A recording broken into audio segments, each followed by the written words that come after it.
The world is getting crazier. People are acting more and more insane. The end of the world is tomorrow. Tomorrow. There's only one thing to do when the world is falling apart. Listen to Basil and Gonz as they discuss this week's news and events through the lens of Bible prophecy. You are listening to Canary News Talk. You're listening to Canary News Talk. Today is October 5th, 2020, episode 251. Is that correct? That's I think correct. We're 252 now. No? Nope, 251. Okay. All right, 251. And today, hybrid ALGO-REPTILE. And you know me, I am your best buddy, Basil. And this is Gonz. Welcome to the podcast where we love Jesus, we love you, and we try to love ourselves, and we try to love our enemies, even though it's hard. And at least I'm on a normal timeline, according to Basil. He is in December and on episode 252.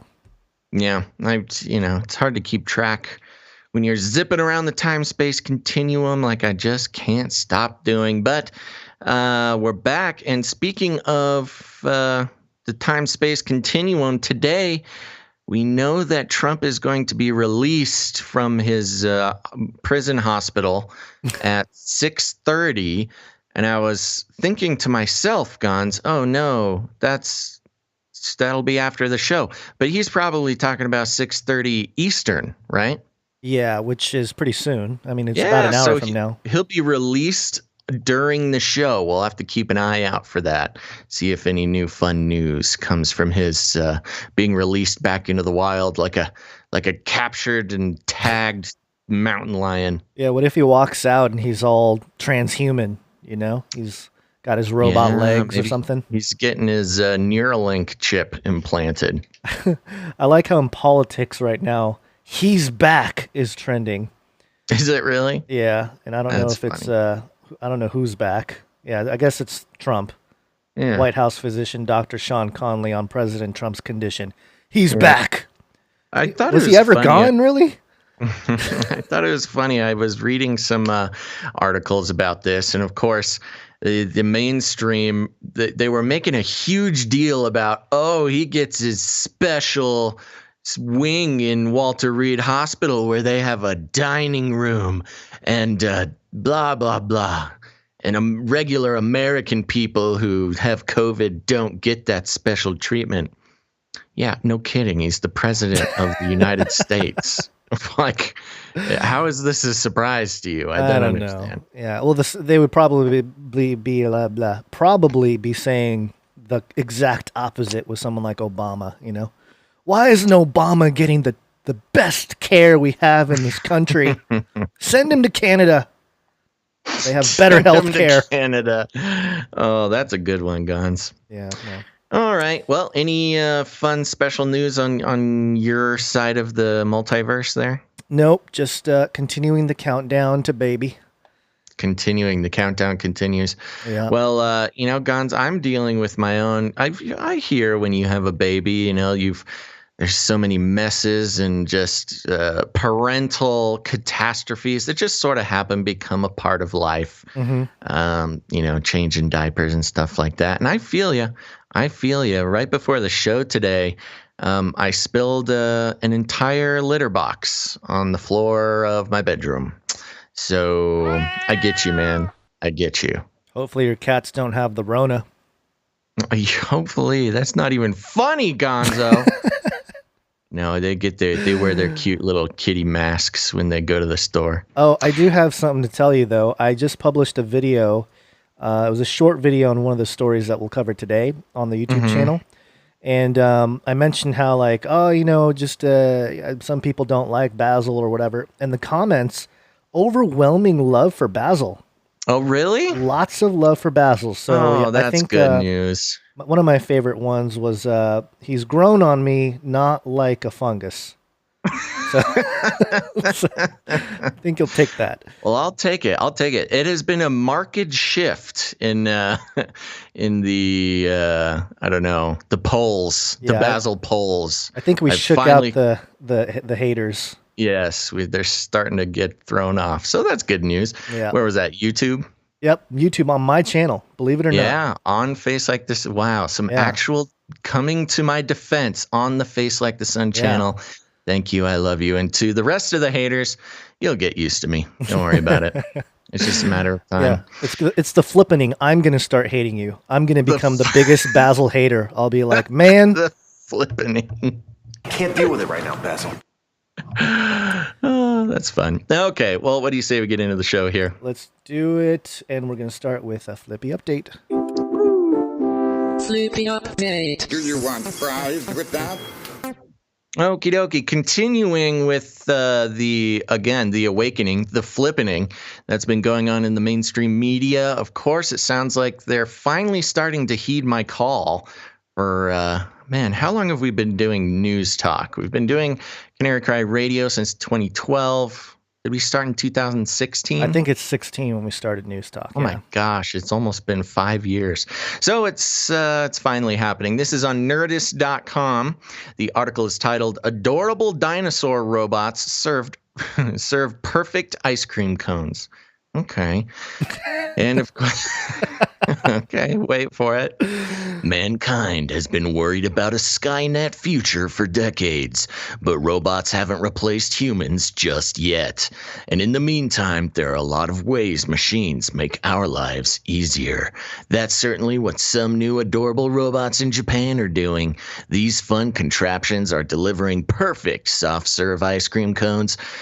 And how bad can robots be if it's a dinosaur serving us ice cream? That's right. Moving on. Japanese company Connected Robotics is changing the ice cream service game forever with their soft cream robots. They probably could have made up a better name. Soft cream robots. In just 32 seconds, the Ritakun robot serves up Sofuto Korimu, aka soft cream, which we know as soft serve ice cream. All the customer has to do is put in their order on a tablet or kiosk. On this initial model of the machine, you can order vanilla, chocolate, or a swirl mix. Then the robot, either a cute dinosaur or a dog, kicks into action. A cone or cup drops from the machine into a holder. The robo animal then spins and places it under the ice cream dispenser. Then it slowly rotates to get that classic soft serve layer design. When the order is finished, the robot spins back to the hungry customer for them to grab their sweet treat. The Ritakun is also feature comical voices to entertain as they work, and the dinosaur even exhales fog to let you know he's all finished. Parenthetical here, neither are features we want from a human server, FYI. If you want one for your business and during social distancing, you really might. For an extra fee, the company will work with clients who want to get custom designs. Now, do these robots take us one step closer to a Skynet fate? No, not even a little bit. But we sure hope the robots that do replace us look like this and serve us ice cream before they take over. So there's Nerdist raising the alarm on the Skynet takeover, but in classic mainstream media fashion, giving us the double speak on whether we should fear these ice cream robots or not. I still say yay, Gons. Yeah, well, this is how they do it. This is how they tame us. They give us ice cream. It's like the creepy man who offers candy to little kids. The same thing, except it's robot dinosaurs. I know. You'd never take a sweet treat from a robot. That is robot overlord defeating rule number one. I like in the picture, they have a cute little doggy, a pink one, then a cute little blue doggy, and then they have a purple dinosaur, and you'd think that they would go for like a Barney vibe, but no, it's like kind of a hyper-realistic, scary velociraptor. Yeah. Just purple. And for those of you not watching, a robot arm sticks out from under the chin of the T-Rex, I guess, dinosaur. I don't know if it's a T-Rex actually, but it has a cone holder, and then it does a little spin move, or not a spin move, back and forth kind of groovy. Spin kick. Flying spin kick. To get the cream in the cone. And it's very precise. I like Anio Nemes in the chat. You scream, I scream, robots scream. We all scream for ice cream. And we're all going to be screaming when the robots take over. That's what I have to say. So here we go. Just another baby step in the direction of making robots friendlier, so we do not resist when the ultimate robot takeover begins. Yeah, and it's got features like you don't have to get it in a cone. You can get it in a cup. And they can watch you too. They show a little bit of footage of what the robot sees, and it's like, oh, good, they are sentient. Yes, and of course it's got the AI facial tracking. Right. I'm sure there's some recognition. It connects with your contact tracing app, so you can make sure you didn't take an ice cream from a COVID robot. COVID robot. Yeah, that would be good. All right. Well, only in Japan, of course. Our blueprint blueprint for the technocratic New World Order. Yeah. They got the giant Gundam and robot ice cream servers. Yeah. All right. Well, let's move on here. We got a few updates and some interesting stories today. Kind of a slower news day today, other than like Trump, COVID, Trump. Everything's Trump, but we'll try to. We got one Trump story, but yeah, do not fear, dear listener. Today will not all be about Trump. In fact, I'm excited for today's show. It's again kind of a throwback to actually following some real stuff going on that's not just all about COVID and not just all about Trump. Right. So, but strap in. We'll start with a little bit of COVID stuff. We interrupt this broadcast to give you a brief update. By the end of this timely interruption, you will be thoroughly updated. 33 is the number of completion of the Great War. Always have to start with the 33 update. For those of you who are new, 33 is a number we track because we believe it is the elite signaling to each other or something like that. Elite dog whistle. Yep. This is Illuminati dog whistle. Yep. Fredericksburg.com. Fredericksburg Area Health District reports 33 new COVID-19 cases this weekend. Classic. No, nothing else to really say, but 33 new cases in Fredericksburg. And then a second 33 update, and we kind of missed this, Basil, in the last couple episodes ago. We talked about the scorpion chair, the gaming chair that looks like a giant scorpion that brings the screen over you, over your head. And it's a zero gravity chair. And people were messaging us afterwards. I can't believe you missed it, because we talked about the price of the chair, and it's $3,299, or it's close. Basically $3,300. and of course, the scorpion chair.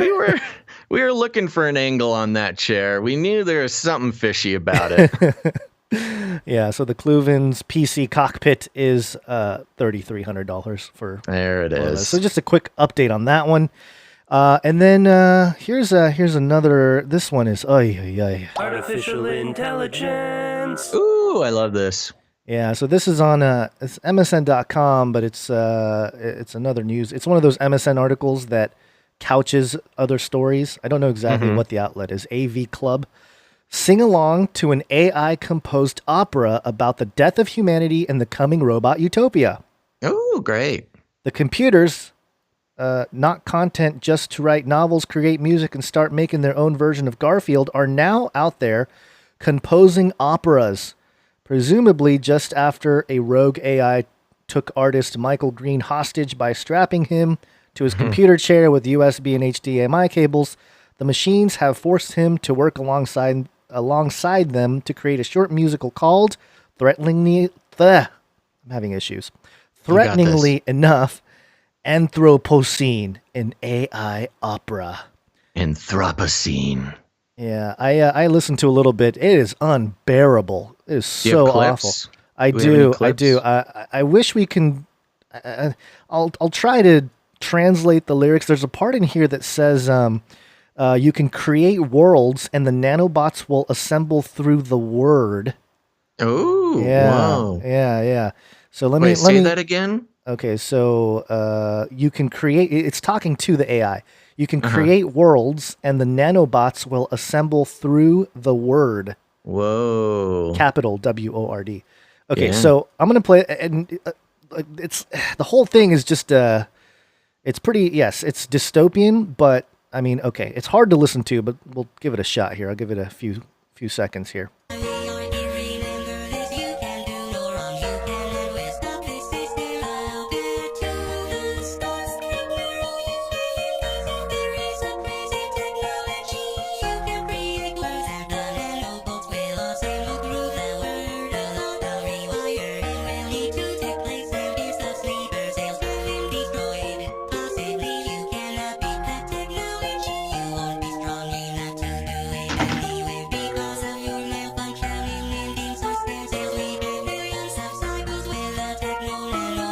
Okay. Okay. Okay. I've read enough. I can make out a single word. It's 25 minutes of that. Oh my gosh. Yeah. Does it change? Does it like go into other movements, or is it all just sort of kind of. There's monotonous droning? That segment is the longest segment. There's a part of it at the beginning that's a little bit more different, maybe a little more legible or melodic audible. Or something. It's not melodic. None of it's melodic.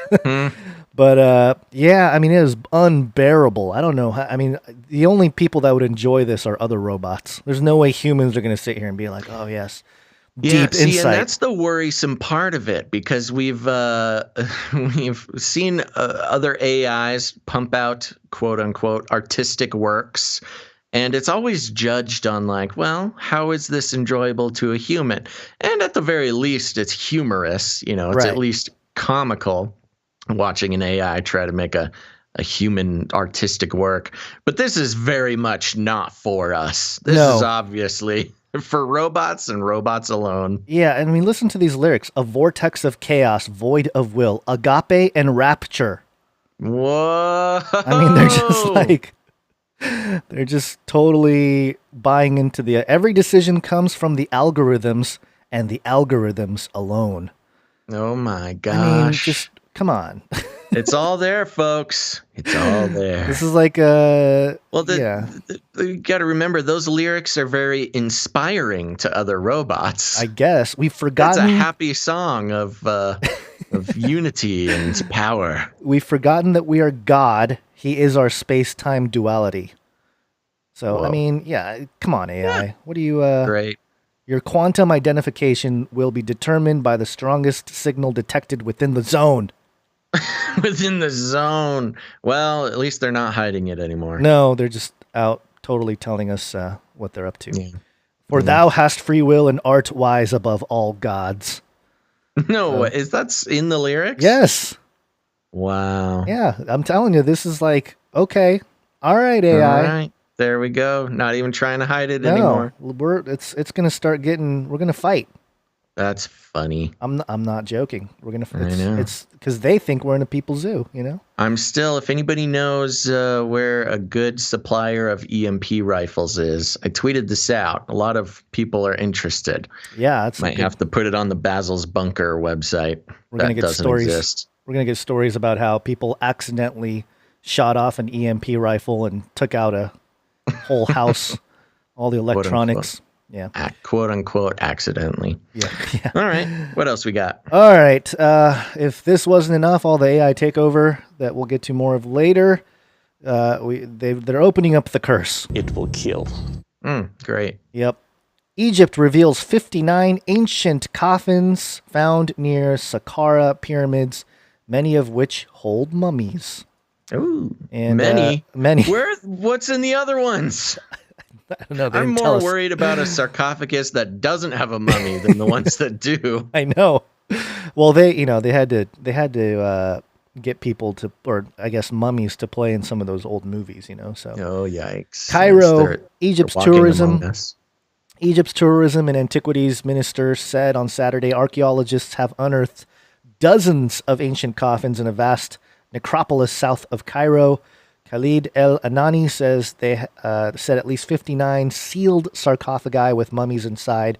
Most of them were found that had been buried in 3 wells more than 2,600 years ago. Mm-hmm. Quote, I consider this is the beginning of a big discovery, El Anani said, adding that there is an unknown number of coffins that have yet to be unearthed in the same area. It goes on here and tells about some of the pyramids and whatnot. Oh, this is the part that I thought was interesting. He said archaeologists also found a total of 28 statuettes of Ptah Soker, the main god of the Saqqara necropolis, and a beautifully carved 35-centimeter bronze statuette of god Nefertum, inlaid with precious metals. Precious stones. The name of its owner, priest Bad Amun, is written on its base. He said, now, we talk about precious stones and being decorated with precious stones. We see that in the Bible many times. We see, Lucifer, Satan, being called in Ezekiel, or I think it's Isaiah, mentioned how he was, or maybe it was Ezekiel. I got to double check that. I think it might be Ezekiel 28, but he's inlaid with the precious stones, and also the abomination of desolation will be enamored with precious stones. So there's a couple of biblical references there that it's basically an image, these little statuettes. Just some interesting things to consider there. There's a connection. There's not a connection. But also, every creepy movie with mummies starts with people discovering mummies and opening up the sarcophagus. Yeah. So no, this is obviously a bad idea. Why are they doing why? There's a viral video of them the whole bunch of people surrounding one of the sarcophaguses. They're opening it up. Everyone's taking pictures. Oh, clapping. It's and then the swarm of scarabs come out and devour everyone's flesh off their bones. I know, I've seen that one. That's the part where they cut the video off. It's only 20 seconds. But yeah, it's just interesting how what is the protocol? Is it just because we don't know about our history to a T that we're we just dig things up and we go, we'll just open it. Let's figure out what's going on. Yeah, I mean, that would be the basic thing, but I find it weird that they're doing this publicly. Yeah. You would think that they would do this in some sort of sterile room, in a museum or a laboratory somewhere. But in this case, there could be as much as 50 people surrounding this sarcophagus. Some are wearing masks, some are not. But yeah, if there was some sort of ancient virus or whatever in there, you'd think you would just assume we should open this in a sterile, safe environment.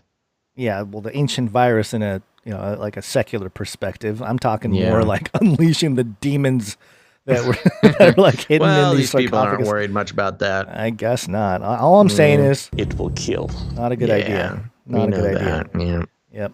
All right. One more quick update here. This one is what is it? It's a pandemic special. A pandemic special. And it's kind of a sad story, but I wanted to include it here because I see a lot of people on social media sharing it, especially on the lib lefty type of folk. This is independent.co.uk. Coronavirus super healthy, in quotes, college student dies from rare COVID-19 complications. And this is Chad Dorrill, was in tremendous shape, tall and slender, played basketball, ran long distance. But the 19-year-old college student died on Monday night, apparently, of neurological complications related to COVID-19. And I saw a lot of people sharing, how can Trump say, that the virus is safe, or that, he's safe. Do not be afraid. Don't be afraid. When look at this child, this super healthy child has died of the coronavirus. And it's very sad. I'm not trying to glorify his death. I'm just saying it's sad. But it says here in the article, Tanya Maxey, a family friend who taught Chad Dorrill in high school, said doctors told the family that they suspected he had a previously undetected case of Guillain-Barré. Oh, is it Guillain-Barré? I'm totally missing it. Guillain-Barré syndrome, a rare neurological disorder in which the body's immune system attacks nerves. Many viruses can trigger the syndrome, and there have been cases linked to COVID-19. And so, if there's a precondition of this magnitude, and I mean, it doesn't have to be COVID-19; it could be just like a normal flu or normal anything.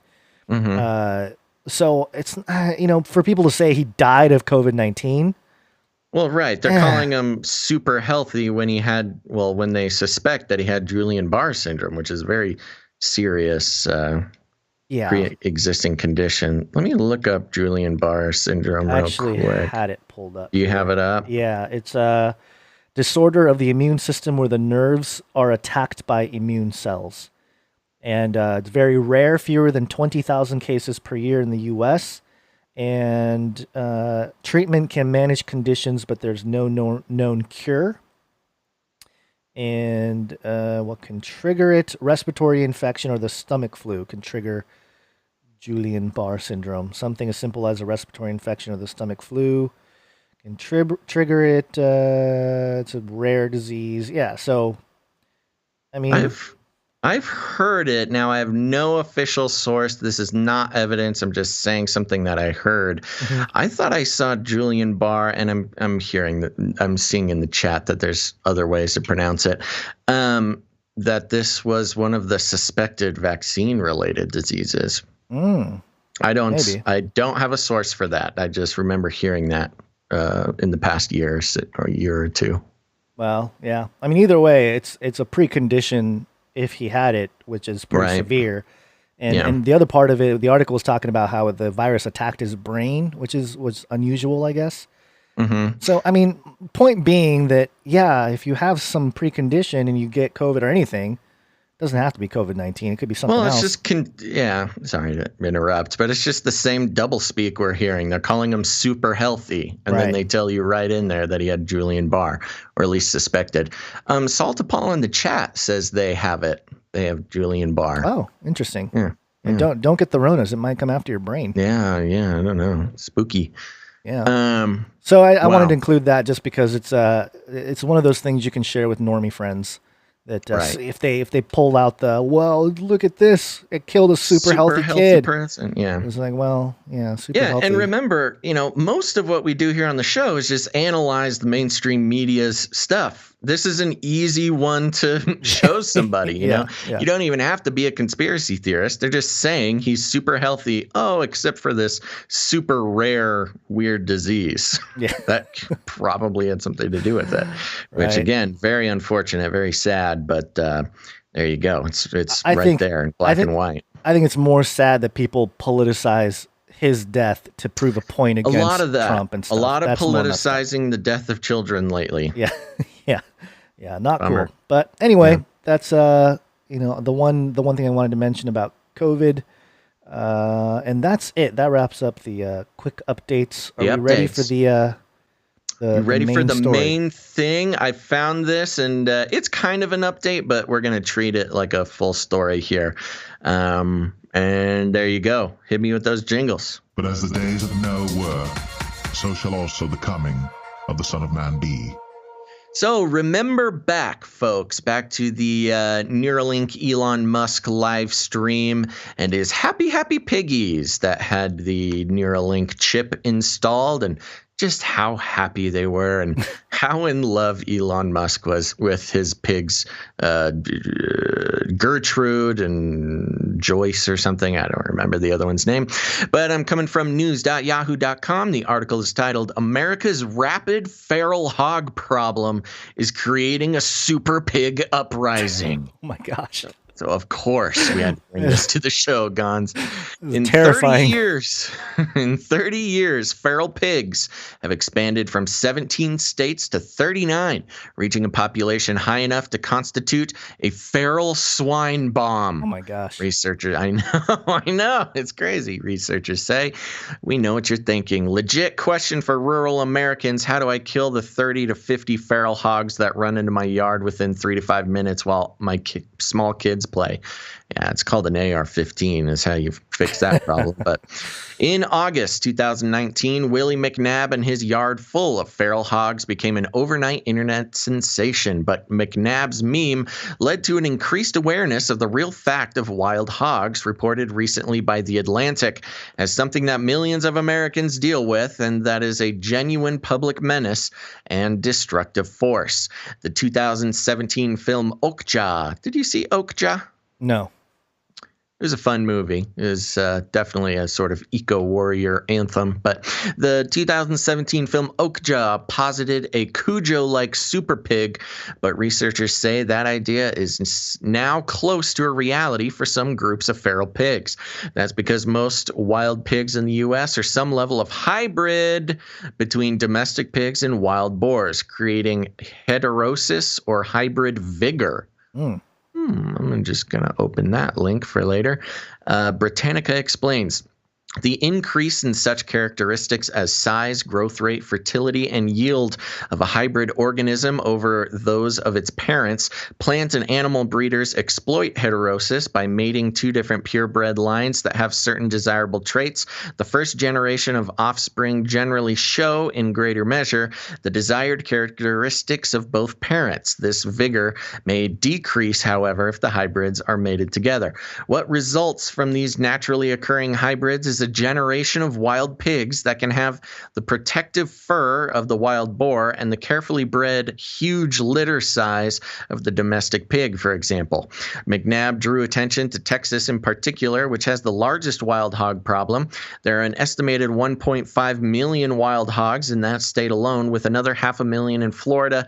States offer almost total freedom for hunters who have all the right licensing for their firearms, of course, and are acting within state gun law otherwise, and some even offer traps. There are similarities between wild hogs and populations of small wild cats in other nations. In both cases, a domesticated population can still have a robust hybrid young with wild species, creating a new group that's especially harmful to farmers.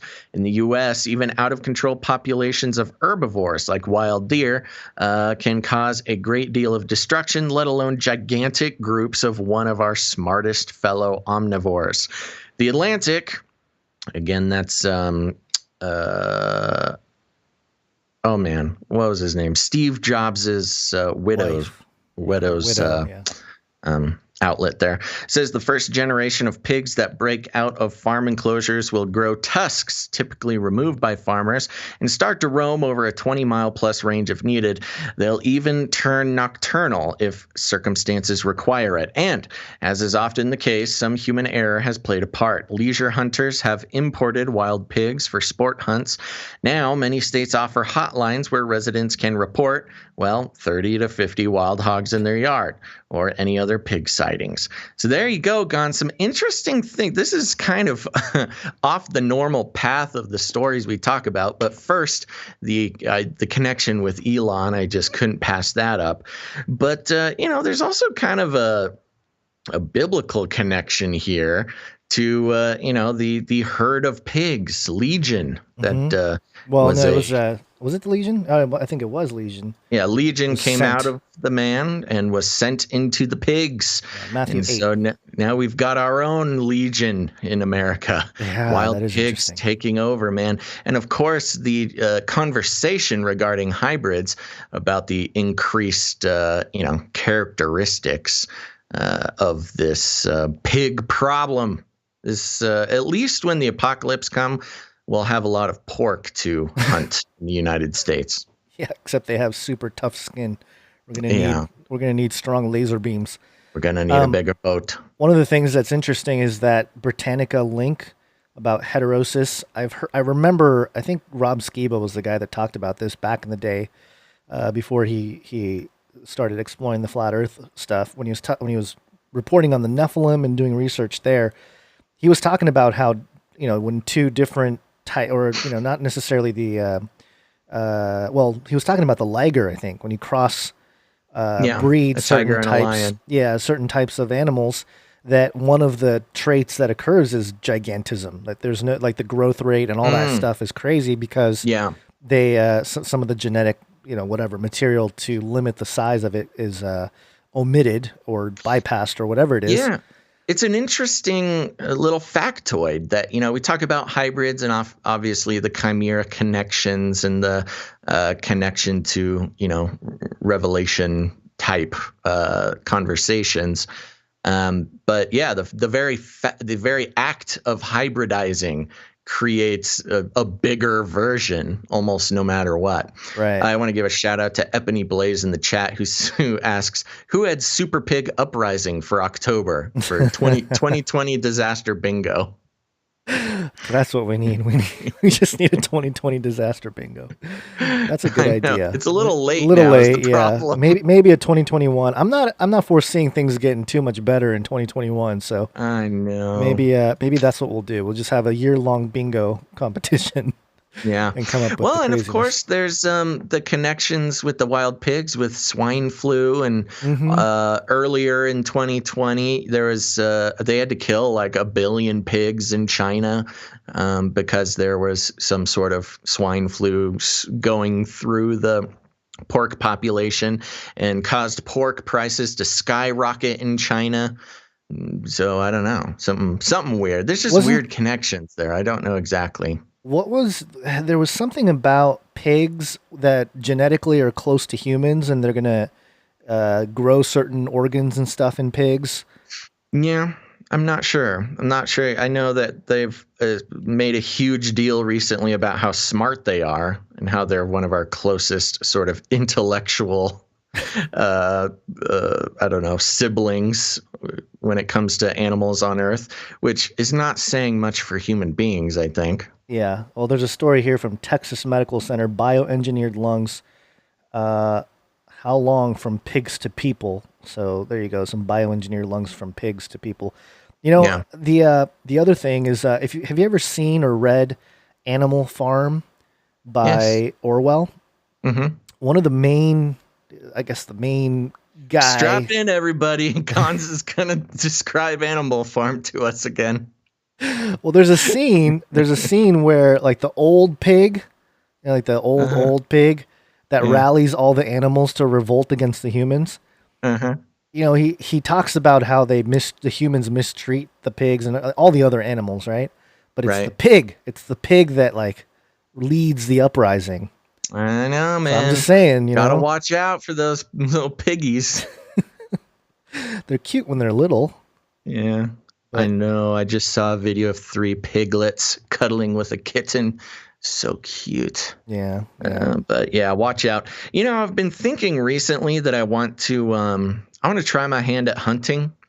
I'm a millennial, so I'm not like, and I wasn't raised as a hunter, but I really think I need to try it out. I'm not looking forward to, I don't know. I have a little bit of a twinge when I think of killing something big and beautiful, a negative twinge. But you know what? If I'm going to eat cheeseburgers and if I'm going to continue to participate as a meat eater, which I really enjoy doing, I should really have a closer connection with what it's like to harvest something. But I say that to say, I hear that you can pretty much kill as many pigs as you want in Texas.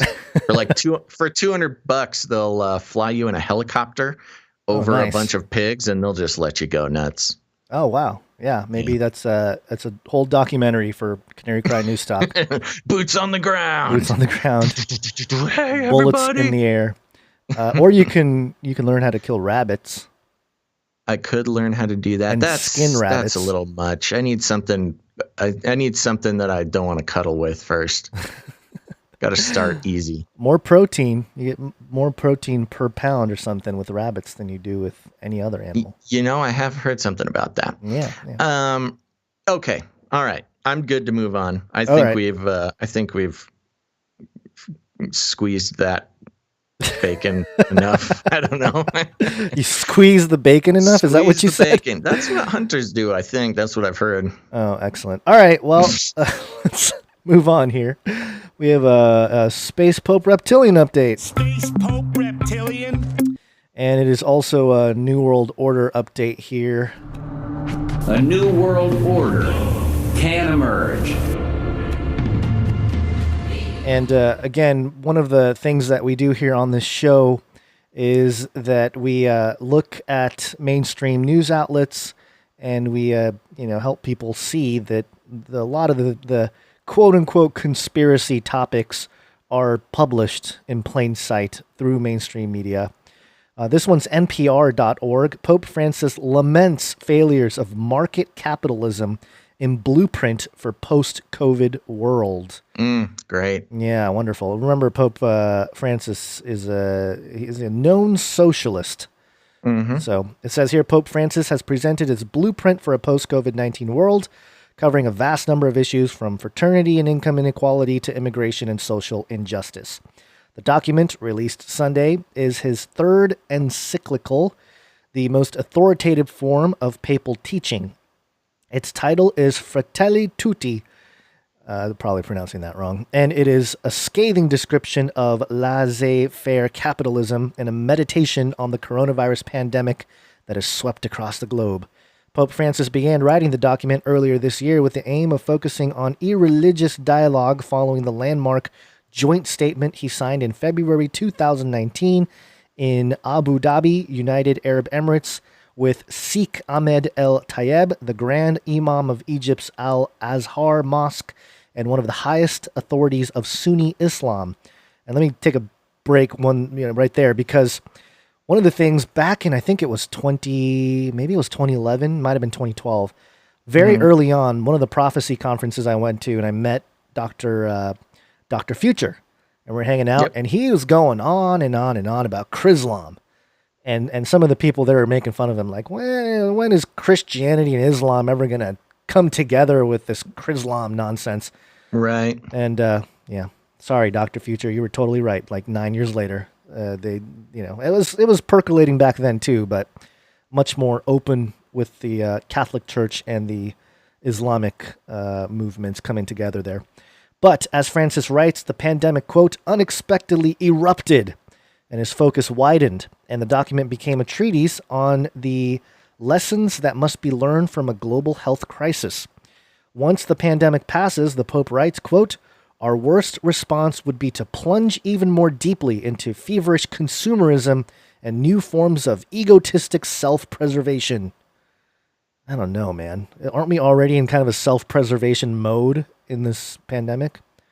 I mean, he's not necessarily wrong with society as a whole. We are sort of obsessed with those types of things. Sure, with consumerism, I understand. Yeah, yeah, like needless consumerism. I can see that. Well, the question is, how does socialism fix that? Yeah, it doesn't really. There's current socialist countries who are just as consumerist or materialist as the United States is. It's kind of a straw man to pin that directly on capitalism. But okay, it's just government issued products.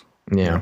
Picking up on some of his favorite themes, Francis says the marketplace cannot resolve every problem, and he denounces what he describes as, quote, this dogma of neoliberal faith that, quote, resorts to the magic theories of spillover or trickle. A good economic policy, he says, creates jobs. It doesn't eliminate them. The document echoes the Pope's focus on the need to welcome migrants and provide for the poor and disabled. Quote, every brother or sister in need, when abandoned or ignored by the society in which I live, become an existential foreigner, even though born in the same country. They may be citizens with full rights, yet they are treated like foreigners in their own country. Racism is a virus that quickly mutates and, instead of disappearing, goes into hiding and lurks in waiting. Colorful language there. The encyclical is a sharp critique of nationalism and populism. In one section, he warns against, quote, unhealthy populism, where individuals are able to exploit politically a people's culture under whatever ideological banner for their own personal advantage or continuing grip on power. Which, from what I've seen with populism, it hasn't been that. It's been more of a preservation type of movement. Right. Like, hey, we're trying to preserve our culture. Right. The different people are coming into our country. And, so anyway, at another point in the document, he denounces the divisiveness caused by social media, lamenting that, quote, social aggression has found unparalleled room for expansion through computers and mobile devices. He continues, quote, this has now given free rein to ideologies, things that until a few years ago would not be said by anyone without risking the loss of universal respect can now be said with impunity and in the crudest of terms, even by some political figures. At another point in the encyclical, Francis turns to the Catholic Church's own doctrine on war, rejecting it as a means of legitimate defense. Quote, it is very difficult nowadays to invoke the rational criteria elaborated in earlier centuries to speak of the possibility of a just war. Never again war. Ahead of its release, the title Fratelli Tutti which translates to brothers all in English, sparked controversy in the English-speaking world, with some Catholics saying it is not sufficiently gender inclusive. The Vatican stressed that in Italian, fratelli refers to both brothers and sisters. Okay, great. So, yeah, wonderful. So there's the Pope with his lament, the failures of capitalism. And, one of the things we talk about is the New World Order, this takeover with the papacy and the Catholic Church very much as part of it. Very similar to the robot dinosaur handing you a ice cream cone, thinking that it's baby cool. Steps. Yeah, it's a similar type of thing, only at the religious level. But as an adjacent story to this, I wanted to bring you this story from CatholicPhilly.com. Papal letter highlights need for fraternity to counter war, Cardinal says. So this is the cardinal or a cardinal responding or commenting on the document. Vatican City, Pope Francis's social encyclical sees the need for human fraternity as more than just an abstract concept, but as a concrete path towards peaceful existence in a world fraught by war, said Cardinal Pietro Parolin. I'm not going to read the whole thing here, but it says, in his address, Cardinal Parolin said that in today's international climate, there is, quote, an obvious contradiction between the common good and the tendency to give priority to the interests of states, even individual states. Okay? And then goes on, and it says, there's a quote from him. Quote, I hope that this encyclical, together with the document on human fraternity, shall be a strong deterrent against falsehood in all its forms and expressions, and that it can be the basis, or the most important factor, for the birth of a new world order. Yay, there it is. That relies on the sacredness of dignity and human rights, as the Pope said, not on contempt, slavery, and exploitation of man, he said, which is the biggest ironic statement ever. Yeah. Because who has exploited more humans than the papacy there? Right, but, exactly. Yep, there you go. In plain language, birth of a new world order. Not even hiding it. Just for a little bit of background for everybody, this Pope Francis, is from Argentina. He's a Jesuit, grew up in Argentina. Argentina has a long history of socialism, so it's not surprising that he brought this influence over to the Vatican, although the Vatican has had its own its own dalliances with socialism. But this specifically is a flavor that Pope Francis brings from his upbringing in Argentina. Not to be mistaken with Venezuela, which is currently in a big socialist emergency caused by its experiment with socialism. Argentina has its own problems with socialism, but not quite the level of Venezuela. However, the current vice president is a member of the Socialist Party of Argentina. And so it's a big movement there down in Argentina. And some interesting things to point out related to this, but also related to a lot of other things. This term populism has been very interesting to watch how the conversation around populism has been evolving, especially over the Trump administration. It's usually lumped in with nationalism, populism, evil stuff like that, when you hear about it. They talk about Trump as a populist politician. Just so everybody knows, the definition of populism is a political philosophy supporting the rights and power of the people in their struggle against the privileged elite. So, yeah, okay. It's talked about as a bad thing, but it's because people don't actually know what it is. They don't actually look it up. Populism is a political movement that empowers everyday citizens against elites. And so, of course, the mainstream has to make that evil because we can't have any sort of uprising against the elites. And then nationalism, just keep in mind, is just the preference of your nation over the interests of other nations, which this has now become an evil word as well, especially now that the The Pope condemns it. And so, yes, nationalism, preferring your nation over another, or populism, a political movement to empower the common man versus the elites, are both evil when it comes to the papacy's plan for the New World Order, which is based in socialism, which is simply just a product of his upbringing in Argentina. So there you go. And he's the first Jesuit ever to be Pope, which is a good thing to remember. So anyways, there's just some details to add into the conversation there. Maybe he wants populism. He's like, very good, Guns. Yeah, I know. Very good. I need to get some more sleep. All right. All right. Well, you ready for the next story? Yes. This one is what are we doing? What jingle would suffice? I'll let you figure it out while I give an introduction. We talked about hybrid pigs. We talked about the Pope and Space Pope Reptilian. We've talked about all these sorts of things, and I thought it would be nice to tie it all into this Vice article. And Gons, have you made a decision on Jingles? Speaking of the beast system, beast system. We will launch a new age.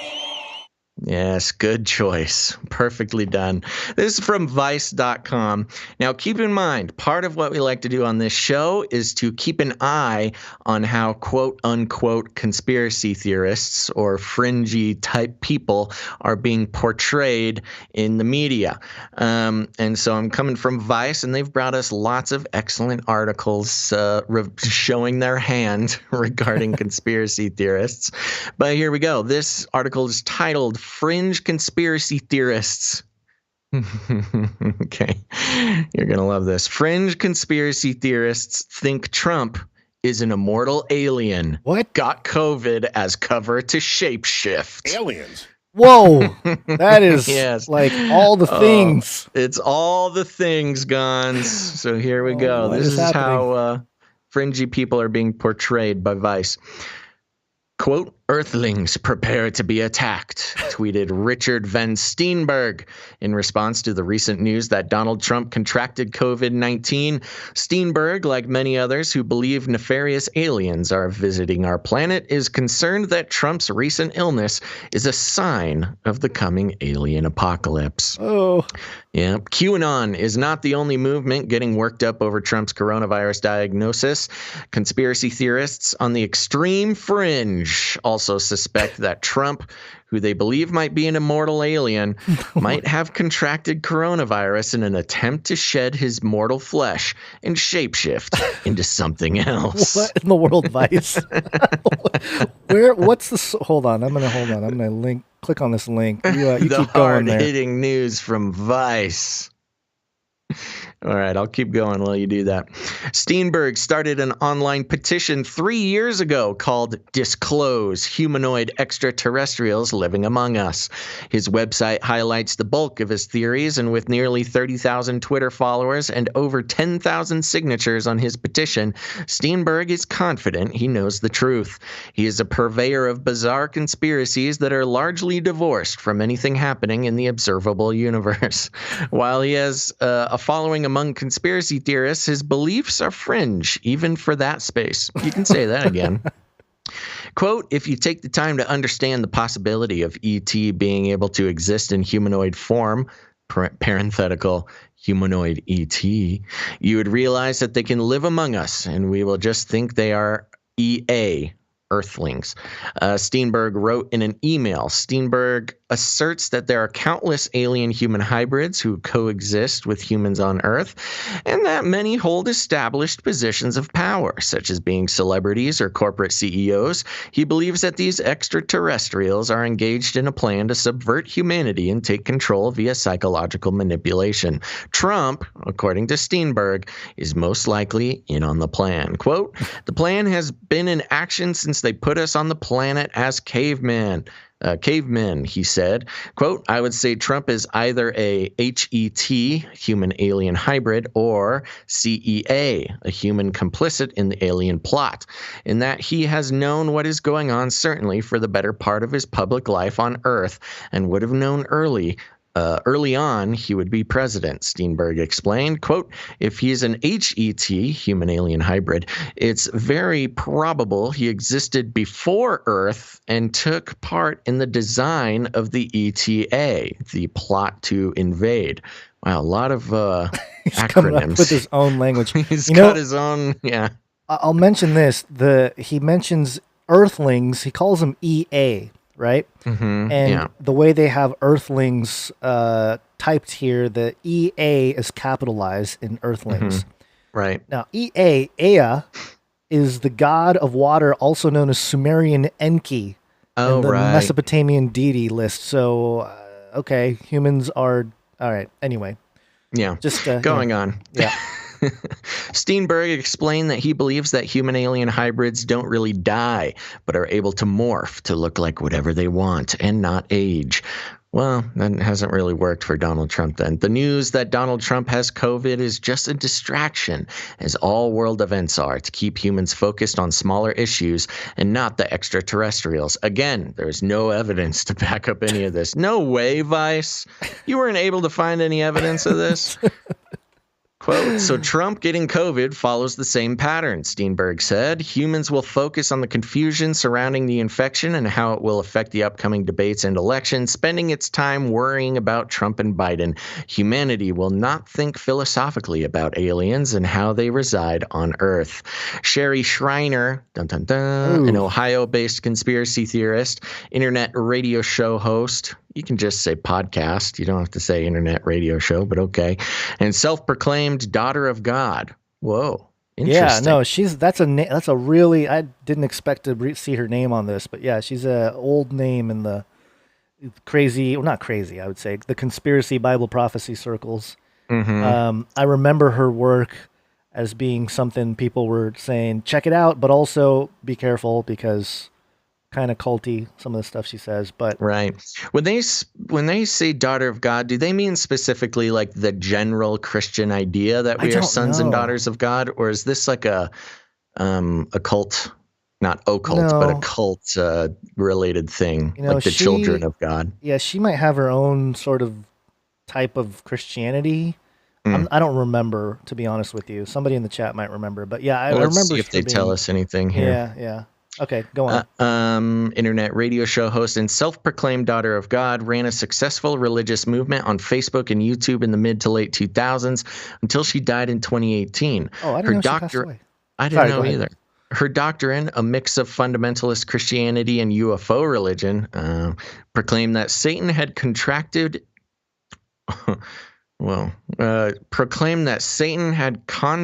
evil reptilian aliens to take over the world. Using their advanced technology and their powers of psychological manipulation, shape-shifting, and cloning, the vast majority of celebrities and world leaders were reptilian aliens in disguise. Spaceboat reptilian. Mm-hmm. Schreiner's cult made headlines in 2012 when one of her followers killed themselves, and again in 2017 when another one of her followers shot her boyfriend in the head at point-blank range. Yikers. Okay, according to her books... Yeah. I'm sorry, but there's no...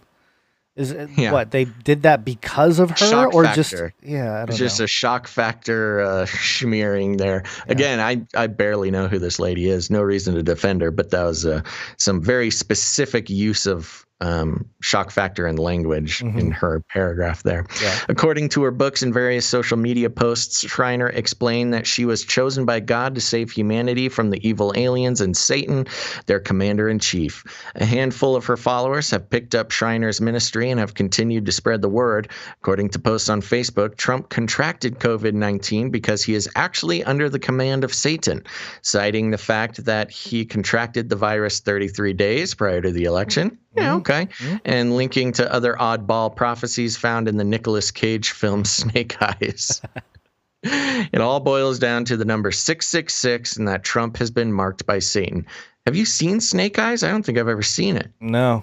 Sounds like it's got Nick Cage, so you know it's good. Yeah. Continuing on, while these are extremely bizarre conspiracies with no basis in fact, they exist in a news ecosystem, social media environment, and political environment where the truth often doesn't matter and where, quote, the truth can be very difficult to discern. People like Schreiner and her followers, Steenberg and his followers exist alongside Republican operatives who suggest that Trump getting coronavirus is some sort of assassination plot, either from the left or from China. Meanwhile, state-led disinfo campaign are likely continuing, though we don't know if they're having as much success as they had in 2016. Why is it talking about state-led? Are they saying that the state is engaged in disinfo regarding Trump getting it from China or from the left? I mean, it wouldn't be out of this question. You do have the Smith Modernization Act. Yeah, that's what I thought it was referencing, but I doubt that's what they're referencing. That's a pretty big buy-in for. It's being its own conspiracy theory, right? For Vice to be, spreading that. Yeah. In an article where they're trying to debunk conspiracy theories. Right. All right. Stephen Hassan, an expert on cult psychology and the author of The Cult of Trump, explained that bizarre beliefs, even ones about shape-shifting aliens trying to invade Earth, all serve to muddle the truth. Quote, these cults and religious movements can often be linked to psychological operations, Hassan explained over the telephone. Many people who fall into the UFO subculture are primed to believe other conspiracy theories, QAnon included. Dr. Stephen Greer, there's Stephen Greer again. Dr. Stephen Greer, a popular UFO pundit whose films appear on Netflix, has appeared several times on the Russian state-sponsored news channel RT to talk about his method of alien contact and UFOs. In February of 2019, Greer told RT's Sophie Shevardnadze that 3 of his colleagues were assassinated by the CIA for attempting to disclose the truth behind a government-run UFO cover-up. Moreover, in the 1950s, the U.S. government did instruct American intelligence agencies to monitor UFO groups for dissident behavior. A collection of people who are already predisposed to believe in something with little evidence, such as aliens on Earth, and already hold a distrust in the government and other established institutions, seem to be a prime target for easy manipulation. Gons, again, I ask, where is our CIA check? Because it sounds like we should be getting paid by the government for this. Yeah, seriously. These new movements, which exist primarily on the internet, all seem to challenge the basic foundations of democracy. Okay, here we go. Does it really? Wow. The basic foundations of democracy are being rattled by lizard people. The media and government is corrupted by an evil force, and only free-thinking followers can save it, predominantly via some sort of revolution or massive societal shift. Quote, President Trump is a symptom of a problem that we have been dealing with for decades now, Hassan concluded. Quote, it seems easy to write off people with strange or kooky beliefs, but we shouldn't, because that is dangerous. Yeah, don't write us off just because we are kooky. Well, there you go, Gons. That's... all of the Vice articles about conspiracy theorists or conspiracy theories, they always pick the most extreme, like wacky people.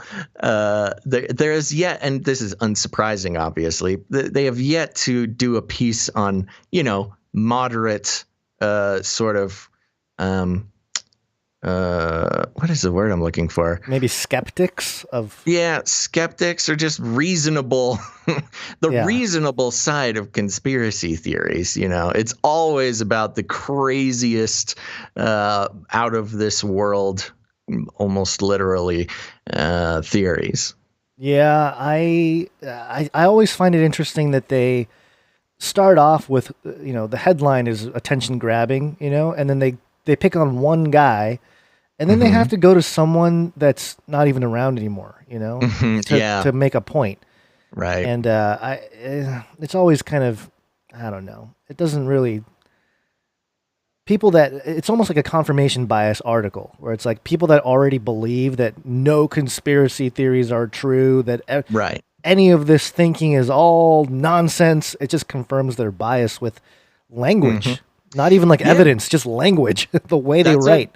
Yeah, that's a great point. I mean, if you just pick out the obvious rhetorical tools, they've got, straw men, they've got confirmation bias on the, the sort of brainwashed side, and you have appeal to authority, but in this case, it's appeal to, the most extreme conspiracy theorist authority, giving the impression that that's what all conspiracy theorists, think.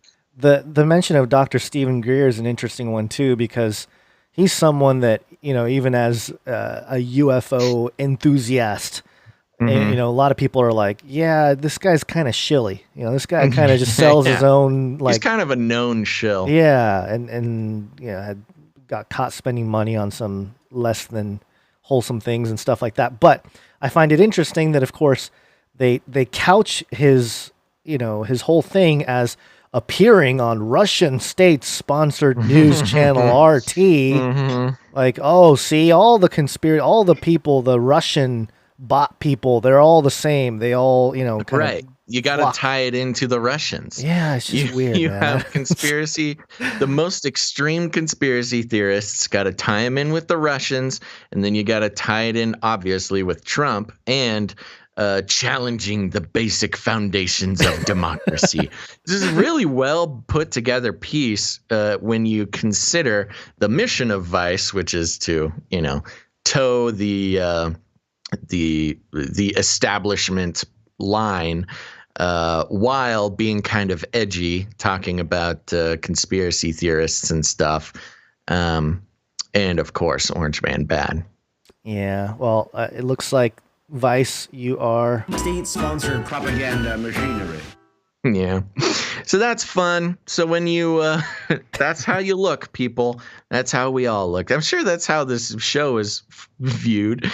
But of course, we do like talking about aliens. And of course, we do talk about the space pope reptilian. So yeah, watch out, Guns. We're dangerous. We're dangerous to democracy. The foundations of democracy. Only lizard people would say that any questioning about lizard people is a danger to democracy. Yeah, Vice, that is what lizard people would say.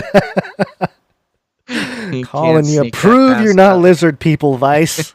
Prove it, Prove Vice. it. Okay, very good. Well, I think we should take a little break. What do you say? Let's do it. It's break time. Come on, take a break.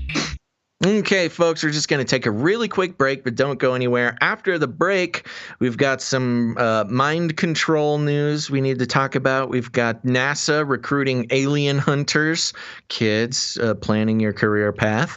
And then we've got some, a Nephilim update that is a little bit more than the usual Nephilim update recently. So stick around for that. You're not going to want to miss those stories. But real quick, we're going to take a quick break and thank, first of all, some of our Twitch followers. Gons, are you ready? I'm ready. Okay, again, another short list here. Let's start out with Snafu0311. Thank you very much for the follow. Anti-robot combatant. All right. Yeah, very cool. Yeah, I'll have to talk with you, anti-robot combatant. We've got Rotogan. Mott's 1962. We got Miso Misty Robotics. Oh, good. Miso Robotics are finally following us. This one, how do I do this? Rainian, hold on. Rainiamei. Thank you very much for the follow. All right. Rainiamei. Thank you very much for everybody who follows us on Twitch. It's a great place to follow us. Turn on notifications. Even if you follow the YouTube and the Facebook and other places, we recommend you follow on multiple platforms so you never miss a show. And remember to subscribe to the podcast version on your podcast player. Much better sound quality, and just in case of any dropouts or anything, that's the best way to catch the show after the live show. Excuse me. Show burps are coming back. Okay, next, I want to thank some producers, Gons. Mm-hmm. Okay, so for those who don't know, we are on the value for value model. And what does that mean? If you're new to the show, the value, usually different podcasters, content producers, whatever you want to call them, advertising has sort of taken over the minds of content creators all over the world, which means basically, in simple terms, that people who do a podcast or make a show are incentivized to collect as many listeners as possible and sell them to big corporations like cattle for their own personal gain. And that just didn't seem right to us. The advertising model seems to be the culprit in a lot of the negative social changes regarding the internet and data collection and data selling. And, it also incentivizes producers to toe the party line. They have to be brand friendly. You certainly could not talk about, shape-shifting Trump if I was trying to do an ad for Swiffer WetJet after that, that the advertising model is why Joe Rogan has to come out and do a big apology after stating actual facts on his show. Yes, we all know.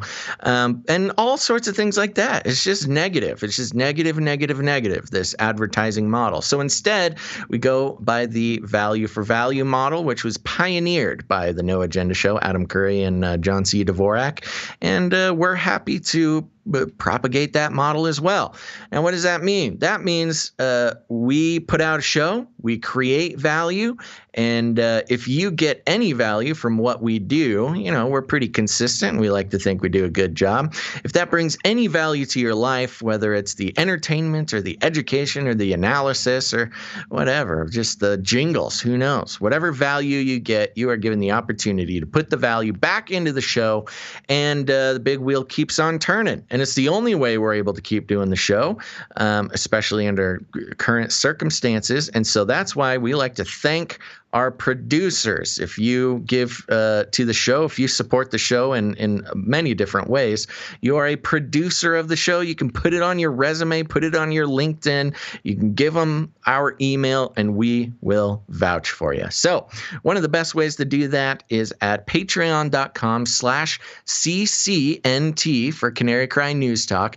That's patreon.com/CCNT. And gone since last show, we have one new patron, and that is Ciara.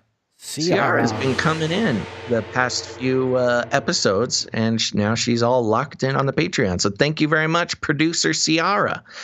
And that is it. Well, you know what? Let me do a quick double check to see if anybody has come in during the show.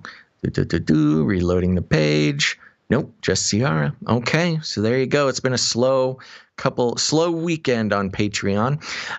Now, remember, we have patreon.com/CCNT. We also have patreon.com/CanaryCryRadio.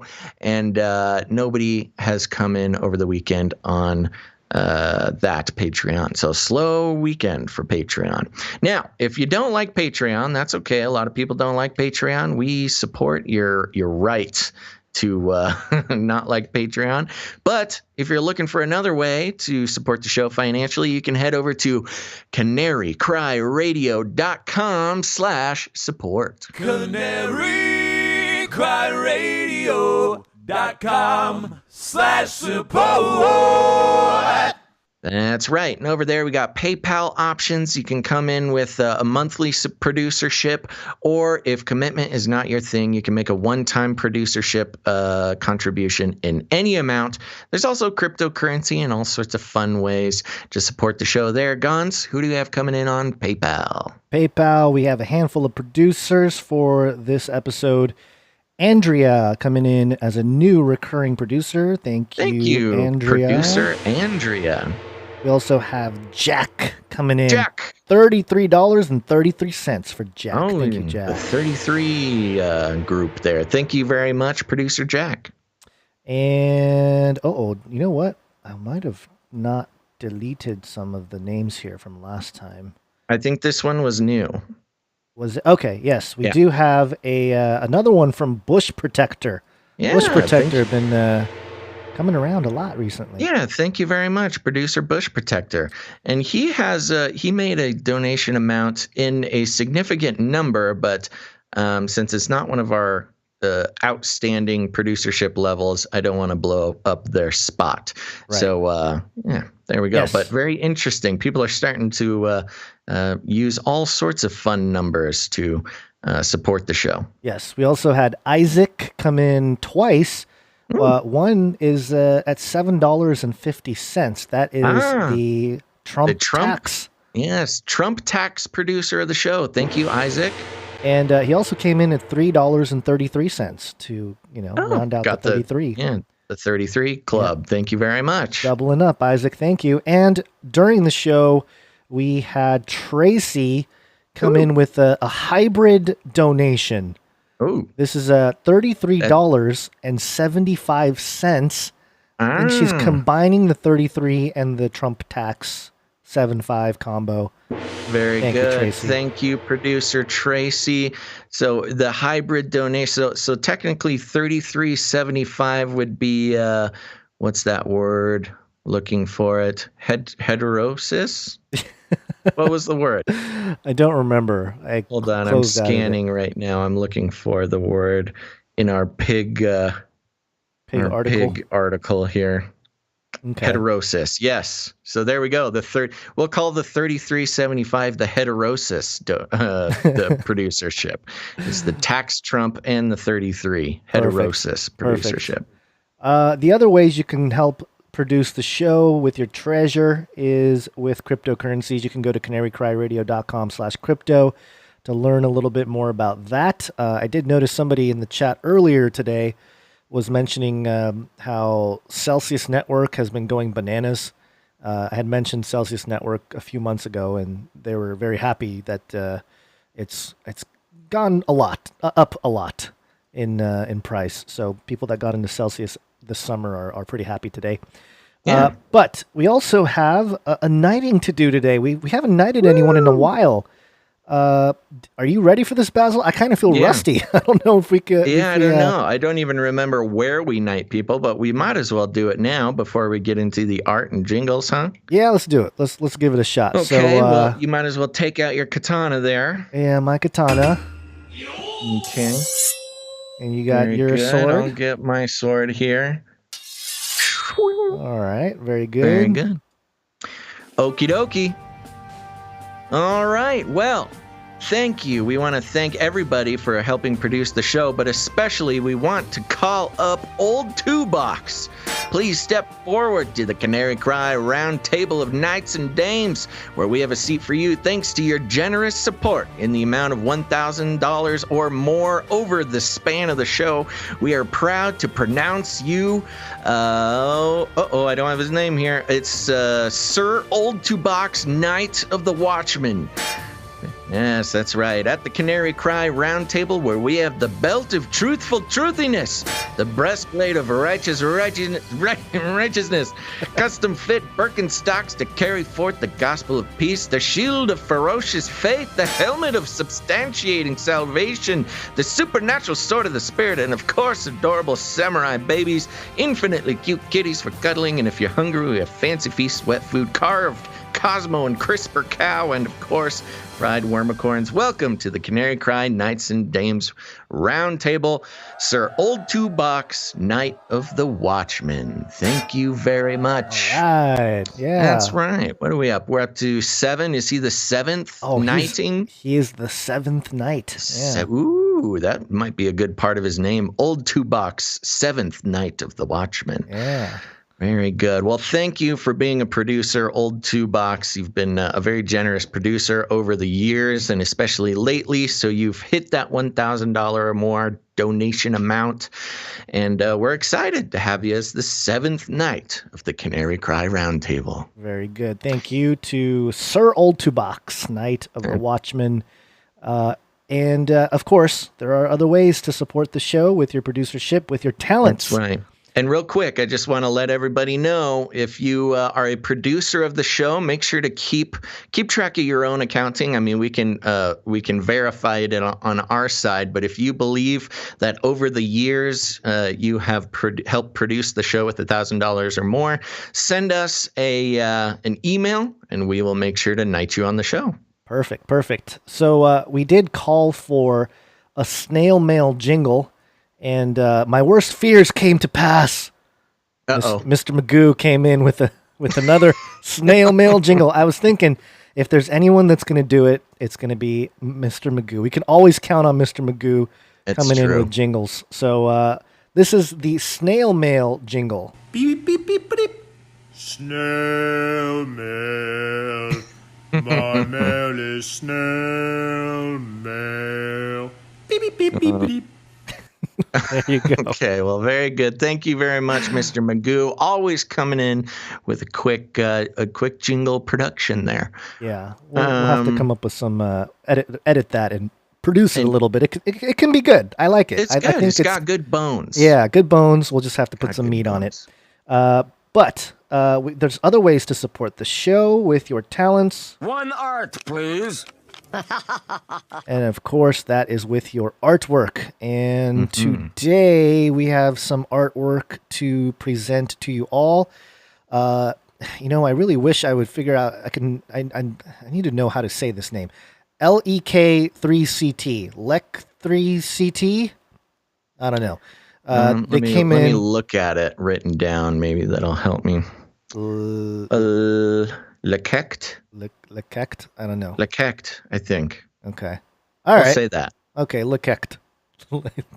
It's not what they probably how they call themselves. But anyway, thank you for the artwork. This is, they labeled it One Art Please, but in this piece of art, they have a couple of watchers behind the firmament there. And it's one of the watchers is sitting on a cloud saying, "Quit messing around, Semyaza." One of the watchers. Yeah. And Semyaza says, "Hold up, I'm trying to do a duck." And he's poking at the firmament there, and there are people on the ground looking up, saying, "Look at the spaceships." Kind of a reference to the the quantum realm or the extra dimensions, and how what was it? We've got the extra biblical references to the Watchers. Yes. Semyaza is named in the Book of Enoch, I believe. Right. But I was trying to think of the flat world. What is it called? Yeah. Flat world, or the 2D, two-dimensional representation stuff. Josh Peck talks about it a lot. Right. I think it's a reference to that. In a multiverse where there are beings who operate on more dimensions, us here in Flatland. That's what it's called. Yeah, yes. Thank you. There you go. Yeah. Would decipher those movements as different things, like maybe spaceships. Right. There you go. So very good art, very loaded with themes that we would be familiar with. So yeah, I'll say Lekekt has he's operating on a whole nother level. It's like meta. Yes, yeah. Yeah, very good. Thank you for that. And we also have a couple pieces of art from Jay Vela. Oh, great. First one here is, I think it's a General Canary Cry, Think Outside the Cage piece here. It's got his style. I think that baby, I'm thinking that baby is my son coming. I'm hoping. The angel's watching over the baby. You got Basil for Prez. Oh, good. Yeah, you got a robot Flippy flipping burgers. Listening to some music. Wow. There's some other stuff going on at the bottom. I'm not 100% sure what the references we've got are. looks like we've got some surveillance Flippy going on. There's some sort of superhero there with a canary, what looks to be like a canary cry signal in the sky. Yeah, like a bat signal, right? Yes, right. Very cool. Thank you very much, Jay Vela. Always a pleasure to have your art on the show. And I think this is a zoomed in image of the producers of the show on the top left. Like this. Yeah. Sorry. Yeah. Think outside the cage and vote Baz 2020. Vote Baz 2020. Yep. But yes, he also sent a ISO of that image. The top right or top left of the image shows all the producers and us. Ooh, there we go. Yeah, just and there's some robots in there. It's like the whole fam. Yeah. So there was a reference here in the note that he or she, I think it's he, sent. Let me see here. That night wind, old 2-box, objective existence, on his knees, pulling out his hair in repentance, which is a reference to his behavior in the chat, I believe. Fact checker still fact checking. Okay, so that's all the stuff in there. So thank you so much, Jay Vela. A very awesome piece of artwork. Always very. I love the style. Producer Jay Vela. Could be its own thing. And last but not least, we have Ali, Gazzle, and Bonds in the chat coming in with Normie Alert, new contact tracing app. It's Basil holding a smartphone, and it says, "You are within 6 feet of a normie." I like this. Switching it up on the contact tracing. Yeah. I think this is a great idea. We need a contact tracing app for normies. Normies. Yeah, and by the way, I was sharing this with you, Basil, before we started the show here. But there is a show, or movie, I guess, a movie called The Garbage Pail Kids Movie. It was released in 1987.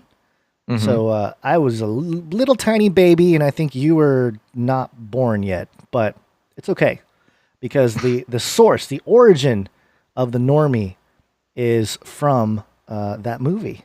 Since you won't go back into the pail, you must at least promise me that you will stay with the normies. What are normies? Normies. They're normal people. We got to hide from them. They hate us. Yeah, they think we're ugly. So there you go. That's the origin of normie, other than the more modern use of it that you'll find in Urban Dictionary with some interesting and funny examples of the use of normie. Mature content warning if you look up normies on Urban Dictionary. Well, thank you very much. That was that was Gazzle and Bonds. Who is that? That's Ali. Okay, Ali, thank you very much. Youngest known producer, Gazzle and Bonds in the chat, who also got first comment on today's show. So thank you very much, Ali. Yes, very good. And, I do want to mention this because this is, I guess it's ready to go.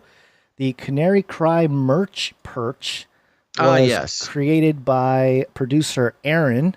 And, I'm gonna show us real quick because I'm going to show the website here. Yeah, let me do some quick catching up for people who might know or who might not know if you're new to the show. So we've done some merch stuff in the past, but the problem is just Gonz and I are so busy focusing on the show and other real life stuff that it hasn't been able to be sustainable. So what we like to do is, this is a Canary Cry family, so we put out the call if anybody out there wanted to do merch for the show.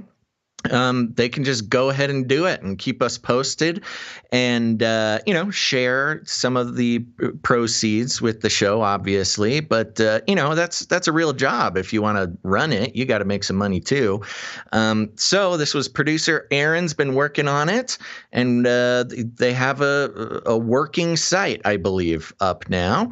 And let's see if I can get it up in front of me here. I have it here. It's welcome to Canary Cry merch perch. Yeah, so there we go. We got it there. They will be sharing. Now, it says right on there, 30% of the proceeds will be coming to the show to support the show.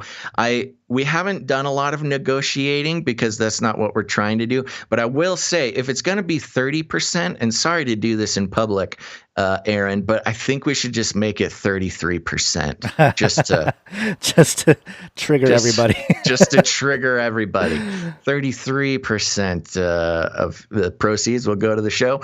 But we've got some fun products up there, Gons. You want to show them? Yeah, there's a Gons CCNT art T-shirt with my mug on it. I don't know why anybody would want to put my face on a shirt. But I'm definitely getting one of those.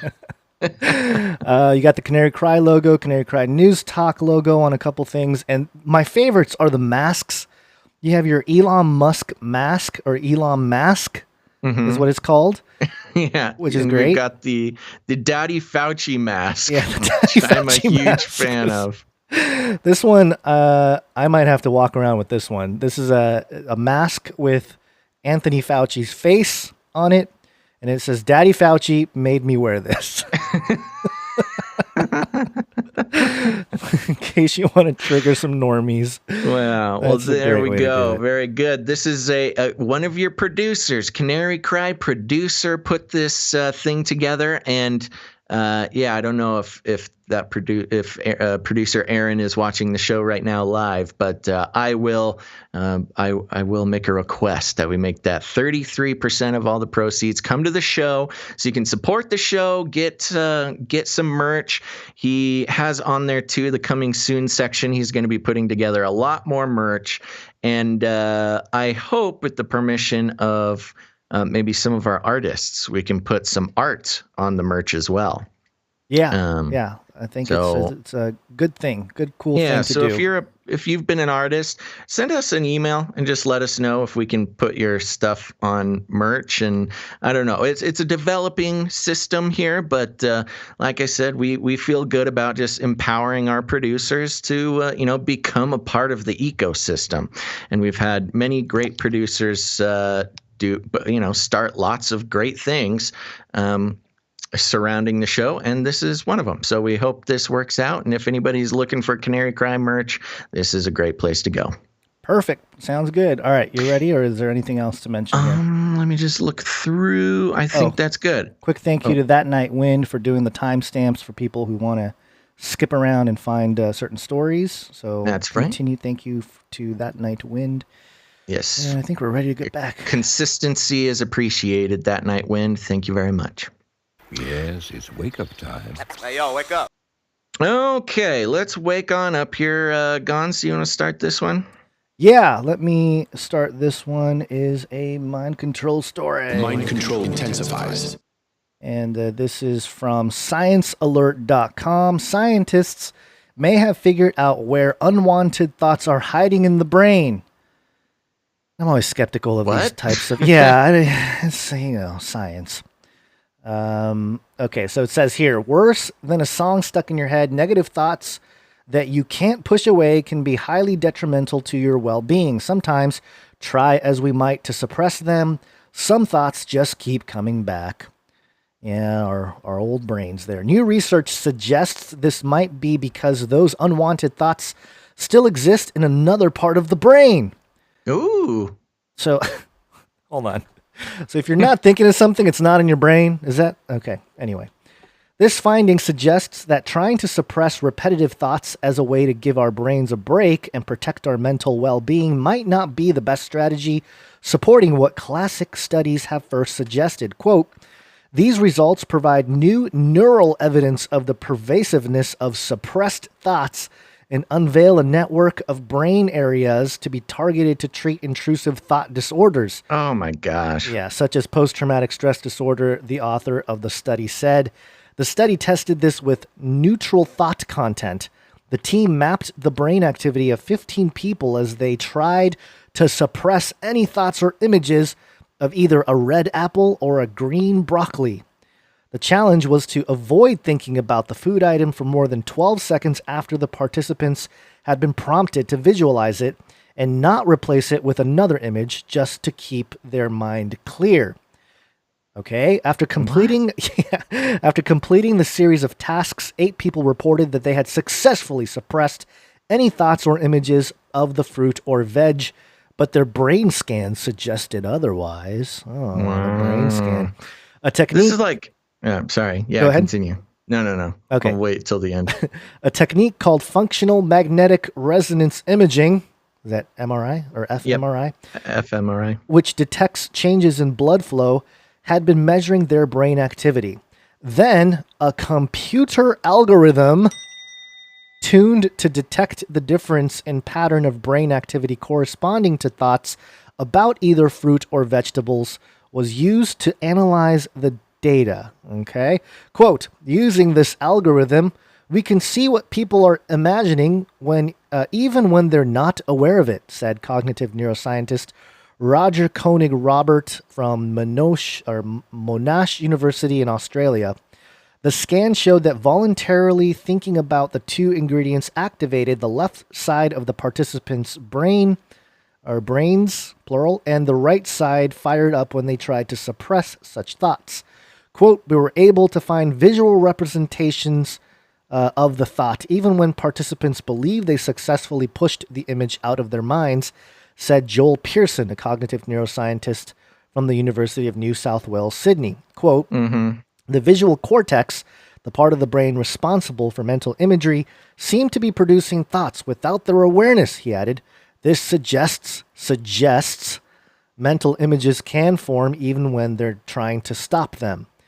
Okay, specific visual imagery-like representations of their foodie thoughts persisted in the lateral occipital cortex, the part of the brain that recognizes objects. Quote, the results suggest that the content of suppressed thoughts exists hidden from awareness, seemingly without an individual's knowledge, providing a compelling reason why thought suppression is so ineffective, the authors concluded in their paper. But thought suppression means avoiding thinking about one item and not replacing it with another one or distracting yourself. In this case, the researchers couldn't be absolutely sure that their 15 participants weren't distracting themselves with other ideas to avoid thinking of apples and broccoli. Yeah, no kidding. Future studies involving more people will be needed. Likewise, other experiments testing what happens in the brain when people are substituting one thought with another rather than trying to suppress a bothersome thought altogether. Previous research from the same group, published in 2019, suggested that thought substitution is more effective than suppression for thought control. And of course, lying in the brain scanner thinking about fruits and vegetables is a tad bit different to the worries of everyday life or the thought patterns that emerge due to mental health issues. But these findings are a step forward in better understanding our minds and taking comfort in knowing just why controlling unwanted thoughts can be so difficult. And that's the end of the article there. This is, oh my goodness, filled with so many problems. things. So many things. So, first of all, just to summarize it for everybody, they are doing their best to do brain scans to figure out if thoughts go somewhere in your brain when you're trying not to think about them, and the ability to control unwanted thoughts, et cetera, et cetera. Now, just to lean deep into the whole worldview regarding future thought control, thought police, mind control, reading minds, as we've seen some specifically with computers and brain scans and things like that.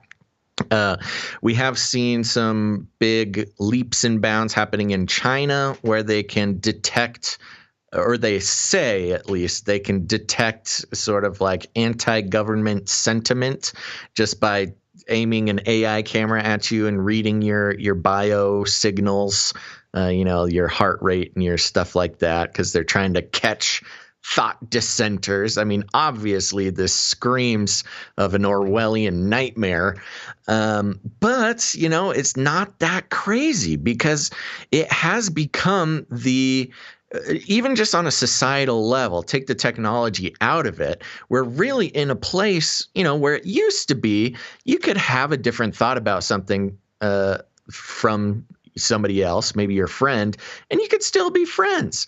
But it's come to the point in society where having the wrong thought about something automatically makes you evil, and you can't be you can't be trusted even by your friends or family. Right. And this can go either way, you know, if we're going to put it in the left-right paradigm. That's the sad thing, is the society as a whole has sort of been trained to detect unsavory thoughts in one another, which will put our friend or family in the category of a liberal or a conservative, and we know to stay away from them or whatever. Yeah. But moving into the Orwellian nightmare of contact tracing and brain chips and things like that, being able to detect let's even just say a thought that goes against, a political paradigm for the process of control, or for the goal of controlling a population. This is pretty disturbing. Just the fact that the science is out there, that they're trying to detect wrong thoughts and how impossible it is to hide from your wrong thoughts. Yeah, and I would question the methodology involved here, because a lot of what people need to understand too is a lot of science is not science, it's philosophy. Right. Well, let's keep in mind that this entire article could be complete bull hockey. Right. Yeah. Well, it's sciencealert.com, so so it's true. It's got to be science is truth. Science is truth. Science is truth. But the fact that they have some MRI, okay, they have some scans of your brain and some blood flow in the brain, and they're extracting what you're thinking about from just that data, and some algorithms that's telling you, they must be still thinking about broccoli. But there is no way that just a brain scan can actually come up with a clear understanding of what each individual is actually thinking. I mean, I use the word primitive in a sense, but it is. It's like there's no way. I mean, there are certain types of technologies that's out there to start creating or translating certain brain functions or brain mechanisms into actual, like an actual visual representation in the real world to somebody else. They've had brain or dream translators and stuff like that they've tested on animals and stuff. But for this experiment, I don't think they're not necessarily doing that. And they're not extracting hidden thoughts or thoughts that you're distracting yourself away from, and like knowing for sure that they're thinking of a red apple or a broccoli or something like that. So I don't know. I question the whole thing, especially when all it is an algorithm. Using this algorithm, we can see that people are imagining, even when they're not aware of it. Well, yeah, isn't the brain always imagining or doing something when you're not aware of it? That's nothing new. That's the subconscious or whatever you want to call it. Now, even the concept of the subconscious was created by Freud, who has a lot of questionable characteristics for sure. But, that is not a surprise that your brain can be thinking things without you consciously trying to. But it's interesting how they're already sort of normalizing the vocabulary of thought suppression and things like that, because, again, there are some very interesting technological devices that are currently being experimented on. I mean, even take Neuralink with Elon Musk. If they're able to quote unquote detect an unwanted thought in a brain, just for the context of this article, let's say they have found out something similar to what they're claiming.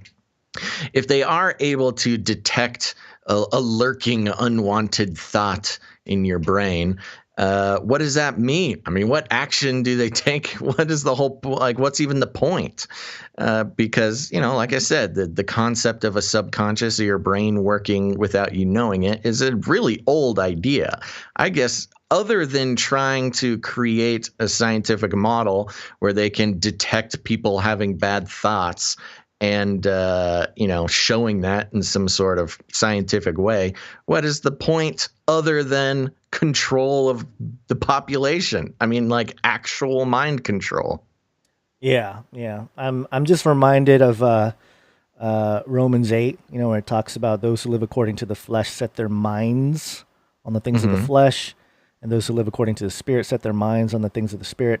We really, like, anytime materialistic approaches the materialism has really run into a wall here with a lot of the mind stuff and the brain, and because they can only extract and think about it too, it's other brains, it's extracting meaning from information from other brains. And so there's really, I don't know, there's a limit here to what people can do. And I'm not saying that they're going to be able to not figure out how to upload your consciousness into a machine or whatever, but there's always that question of when they're able to do that, when they're able to control all that, at what point do you lose yourself? Whether you're trying to upload yourself into a machine or you let a machine into your brain, it's a two-way street. At what point do you lose? At what point are you dead? And, your brain is just functioning as a machine with the machine, and at what point are you? Yeah. I mean, I think that's kind of a side conversation that we've certainly had before. Yeah. I think this is more connected to like Minority Report thought crime type of stuff, you know, and especially if, let's just imagine a world where Elon Musk actually gets Neuralink going and it becomes commercially viable. And, even a decade further on down the line, you get a tax credit for having your Neuralink in, and, big data is all hooked up to it as well. But then, with its brain scanning, it's more than anything, Neuralink right now is a brain scanner. It's an cranial brain scanner. Right. And being able to detect, maybe if not being able to read the thought and see what the unwanted thought is, if they've identified the place in your brain where unwanted thoughts go. What did they call it again? Thought suppression. The sort of thought suppressed vault in your brain. Even if they can't read the image of what it is, if they do a little scan and they see that your thought suppression vault is full or active, then they know you're thinking that something you shouldn't be thinking of. And then, of course, the pre-crime unit busts in your door, and then there you go. Your one-way ticket to the FEMA camp, baby. Yeah, I see what you're saying, but haven't they shown that the brain? Yes, there are certain parts of the brain that functions in certain ways, but like for example, memory isn't stored in like one spot in the brain. It's like a whole network that gets that's more complicated than we think. Yeah, so I understand what they're trying to do with like certain parts of the brain and extracting information or extracting meaning from what they're getting from the machine scanning the brain. Mm-hmm. But yeah, I think to what you're saying, it may not even be accurate.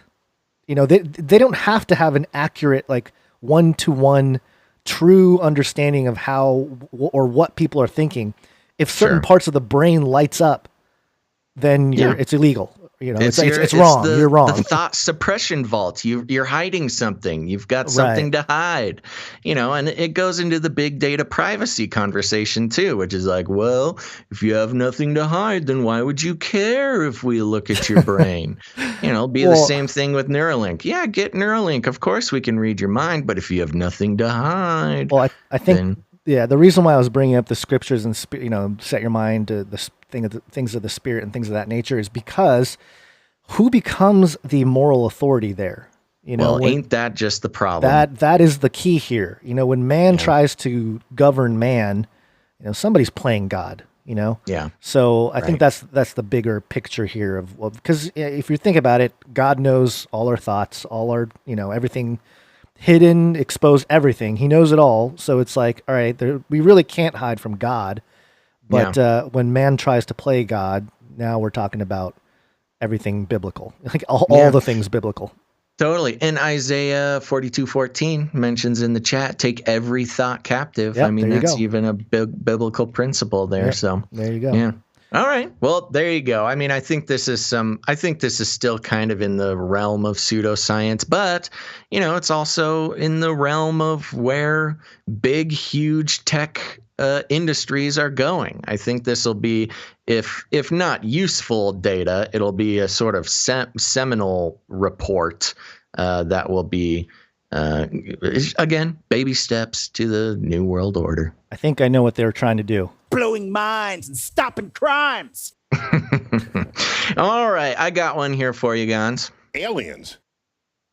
That's right. Whatever happened to the long version of that? I like the UFO one. Yeah. Oh, that's specifically for UFO. Yeah, it's a little different. But, yeah. I do like it though. Well, do you have it ready? I don't, but okay. But technically, this story is a little more. Space.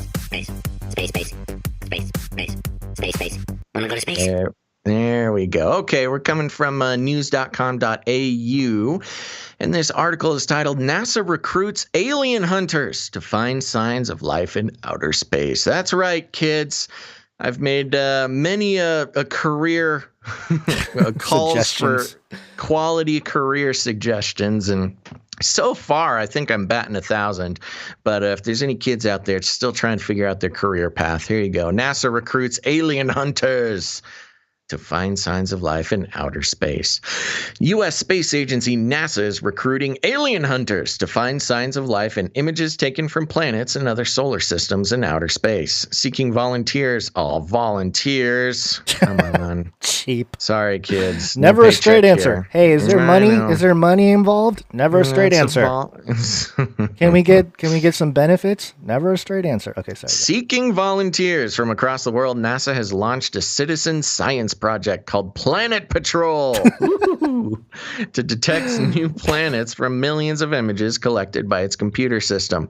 Since the 1990s, scientists have discovered more than 4,200 exoplanets, 420, bro, which are worlds that orbit stars other than the Earth's sun. NASA wants to take advantage of interested people's time to examine the different extraterrestrial environments, some of which may host life. You have a comment? You have a silly comment there, Gonzo? No, go ahead. Keep going. Okay. It is inviting volunteers to join the hunt for new exoplanets by examining images snapped by the transitioning exoplanet survey satellite TESS, which has been orbiting the Earth since 2018. Planet Patrol will come. I don't know. I can't not say it that way. Space Force and Planet Patrol. It's just, my gosh. Planet Patrol sounds like a kid's show. Paw Patrol. Planet Patrol will become a, quote, community pursuing the common goal of understanding the universe and our place in it, NASA said. It launched Planet Patrol on Zooniverse, earlier this week, and has already recruited more than 1,600 participants who have collectively delivered 100,000 individual classifications. The program enables anyone with an internet connection to spot and classify likely exoplanets and images taken by TESS. Quote, citizen science projects are a great way to engage our built-in, never-ending curiosity about the world we live in, be it our own planet or a planet hundreds of light years away, NASA research scientist Veselin Kostov said. There we go. He said the project launch was particularly welcome for people isolating during the COVID-19 pandemic. TESS is designed to spot exoplanets as they pass in front of stars they orbit, dimming the star's brightness. Once the exoplanet's existence has been confirmed, scientists can then start to determine the planet's basic properties and whether any type of life, including extraterrestrial intelligence, could find it habitable. The hundreds of thousands of pictures TESS takes each year are analyzed by automated software, but computers may accidentally detect an exoplanet when all the image shows is a dimming of light caused by a binary system containing two rather than one star, with one eclipsing the other. Okay. Quote, the most common imposters are eclipsing binary stars, Kostov said. Other false positives were caused by instruments or astrophysical noise distorting the TESS images. Kostov said the human eye was much more reliable than automated processing. Quote, the human eye is very good at quickly and reliably spotting such image distortions, he said. Via the program on Zooniverse, Planet Patrol, participants are guided through a process of evaluating the quality of test images. Lost my spot. They then must distinguish between potential false positives and bona fide planet candidates. Bona fide planet candidates. Quote, it's an extremely rewarding and enjoyable experience for us and hopefully for them as well, said Kostov. Yeah, getting 1,600 people to donate their time instead of paying people. Of course, that's pleasurable. This is fantastic. This is enjoyable experience for me. Welcome to my people's zoo. Quote, my hope is that the project sparks a continuous interest in exoplanets in particular and in astrophysics in general. Another project NASA is undertaking is to detect whether alien life really exists on these planets. Its researchers have turned to looking for the shadows of one of Earth's most common multicellular life form, trees. Whoa, they're looking for shadows of trees. Professor Chris Doty, lead author of the landmark new study, said in a statement, quote, Earth has more than 3 trillion trees, and each cast shadows differently than inanimate objects. Oh, he's calling trees not inanimate objects. That's fun. Quote, if you go outside at noon, almost all shadows will be from human objects or plants, and there will be very few shadows at this time of day when there wasn't multicellular life. The research suggests abundant, upright, photosynthetic, multicellular life. Whoa. The researchers suggest abundant, upright, photosynthetic, multicellular life, otherwise known as trees. Such as trees will cast shadows at high sun angles. This, the researchers believe, will probably distinguish them from singular cellular life. As a result, space telescopes will observe the types of shadows cast, which should theoretically determine whether there are similar life forms on exoplanets. Wow, so these alien hunters are really just looking for trees on exoplanets. Imagine like the enthusiast, like, oh, I'm going to work for NASA. And, oh, this is so cool. I'm going to look for aliens. And then they're like, hey, look, what we're looking for here are trees. No, you're looking for abundant, upright, photosynthetic, multicellular life. What? Trees. That's fun. Well, that's certainly one way to keep a certain amount of the population entertained while you force them to stay quarantined. Yeah, my biggest thing from this article was the part here that talks about how computers may accidentally detect an exoplanet. Mm-hmm. So, I guess, how do you, I don't know. I haven't looked at the thing, so I don't know, but if there are false positives, and this is all still a computer, all computers, all computers. What are you talking about? I'm just saying everything is computers, like all the space stuff. All the alleged things out there. It's not. What are you talking about, old man? You're not directly looking at it. Alien trees. Don't diss me on the Planet Patrol. Planet Patrol. I will lead the Planet Patrol in this Zooniverse. I might have to join Planet Patrol and start looking for. I can't even remember what it was called. Upright photosynthetic life forms. I'm just waiting for Space Force to run into some Planet Patrol people, and it's just a whole new civil war, folks. There's a rival. Yeah. A rivalry begins between Space Force and Planet Patrol. What are you guys doing out here? We're just looking for trees. We're looking for trees. What do you mean? Okay. Oh, man. All right. So there you go. Just a fun one. All right. One more. If you're wondering what NASA's up to, it's begging volunteers to find trees on other planets. What happened to all of our tax money going to NASA? What is this? What they're doing with it our all tax went to money? the $23 million toilet, Gons. Oh, that's right. That's right. They ran out of money because they're spending it on slight variations on a new toilet. Shoot, we diverted all of our alien tree finding budget to the toilet project. Oh my gosh. Okay, one more here. Nephilim update. Aliens. All right, this article is fun. I made the video on this earlier. MindMatters.ai. Researchers, the aliens exist, but they are sleeping. They're sleeping. Well, that makes sense. Shh, quiet, they're sleeping. Recently, science and science fiction writer Matt Williams has been writing a series at Universe Today on why extraterrestrial intelligences that many believe must exist in our universe never show up, except maybe trees. Last week, we looked at the hypothesis that the aliens' advanced technology ended up destroying them all. The machines may be coming for us because destroying is all they know how to do. Super creepy. This week, let's look at a quite different idea that Williams outlines in Beyond Fermi's Paradox 5. What is the aestivation hypothesis? August 7, 2020. Aestivation is the summer version of hibernation in winter. Real quick, what is up with this picture at the top of the article of a dragon? Yeah, he's sleeping, bro. He's a sleeping alien. Come on. Well, his eyes are open. He's not sleeping that well. Well, he's trying to sleep. Okay. All right. Continue.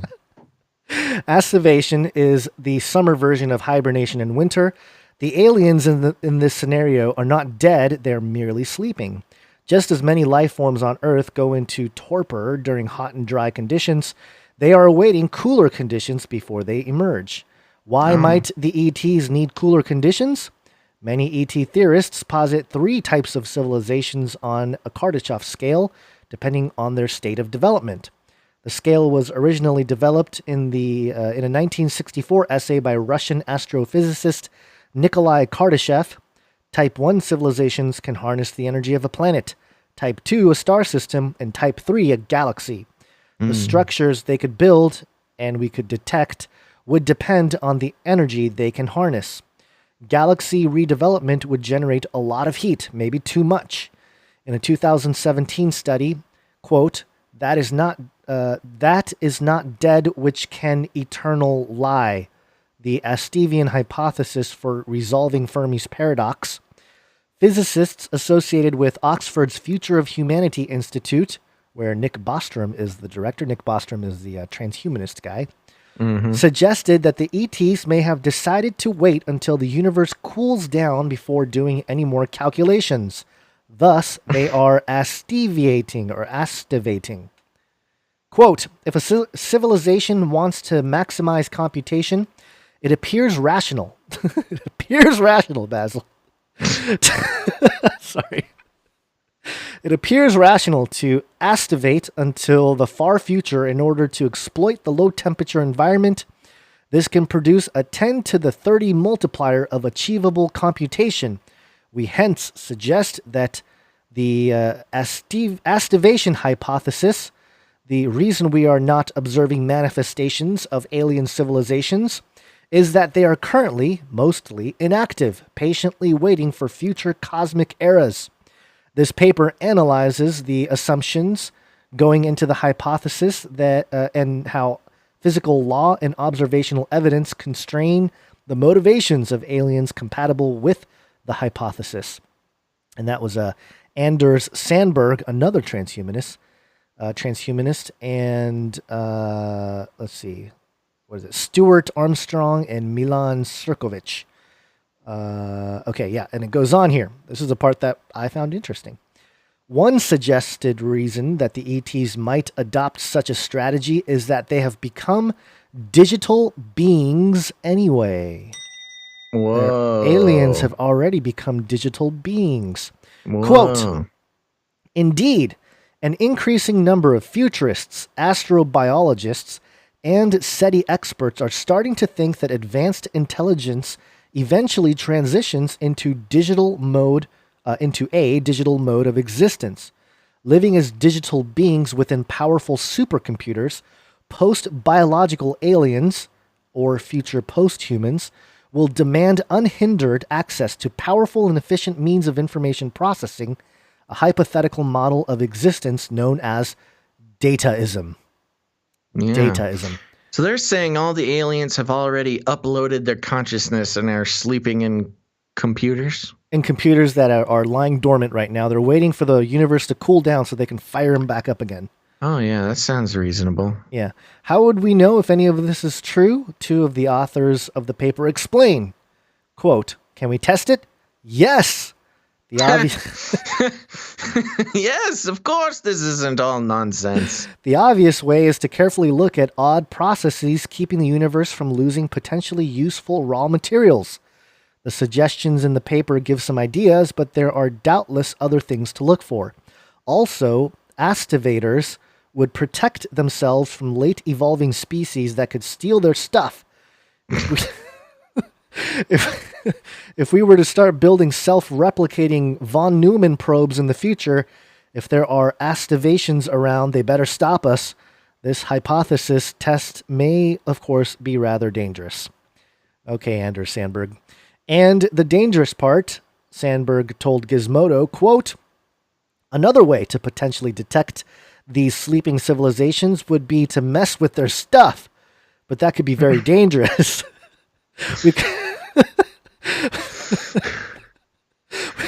Wow. If they're not around, if they can't find anything, what stuff are you going to mess with? Okay, sorry. Yeah. We could try to set off some process Poke that the would bear. really upset the astivators, like launching a lot of self-replicating probes to pave the pave the reachable universe with our infrastructure, said Sandberg. If the astivators are halfway competent, their robot guardians will show up to stop that, which might make this a very risky way of testing the hypothesis. In short, we'd better not wake them up. By way of explanation in their paper, Armstrong et al., quote, a famous horror writer, quote, the old ones were, the old ones are, and the old ones shall be. Not in the spaces we know, but between them. They walk serene and primal, undimensioned, and to us, unseen. That's H.P. Lovecraft, the Dunwich Horror and others, which I mentioned in the video earlier, how the D-Wave, one of the former CEOs of D-Wave Quantum Computing, Gordy Rose, was on stage a few years ago talking about how the quantum computers are summoning entities. And he mentioned how they're like the old ones of H.P. Lovecraft. So the idea is very much in play, and people are running with it, apparently. One physics team, more prosaic, disputes the whole notion. No way.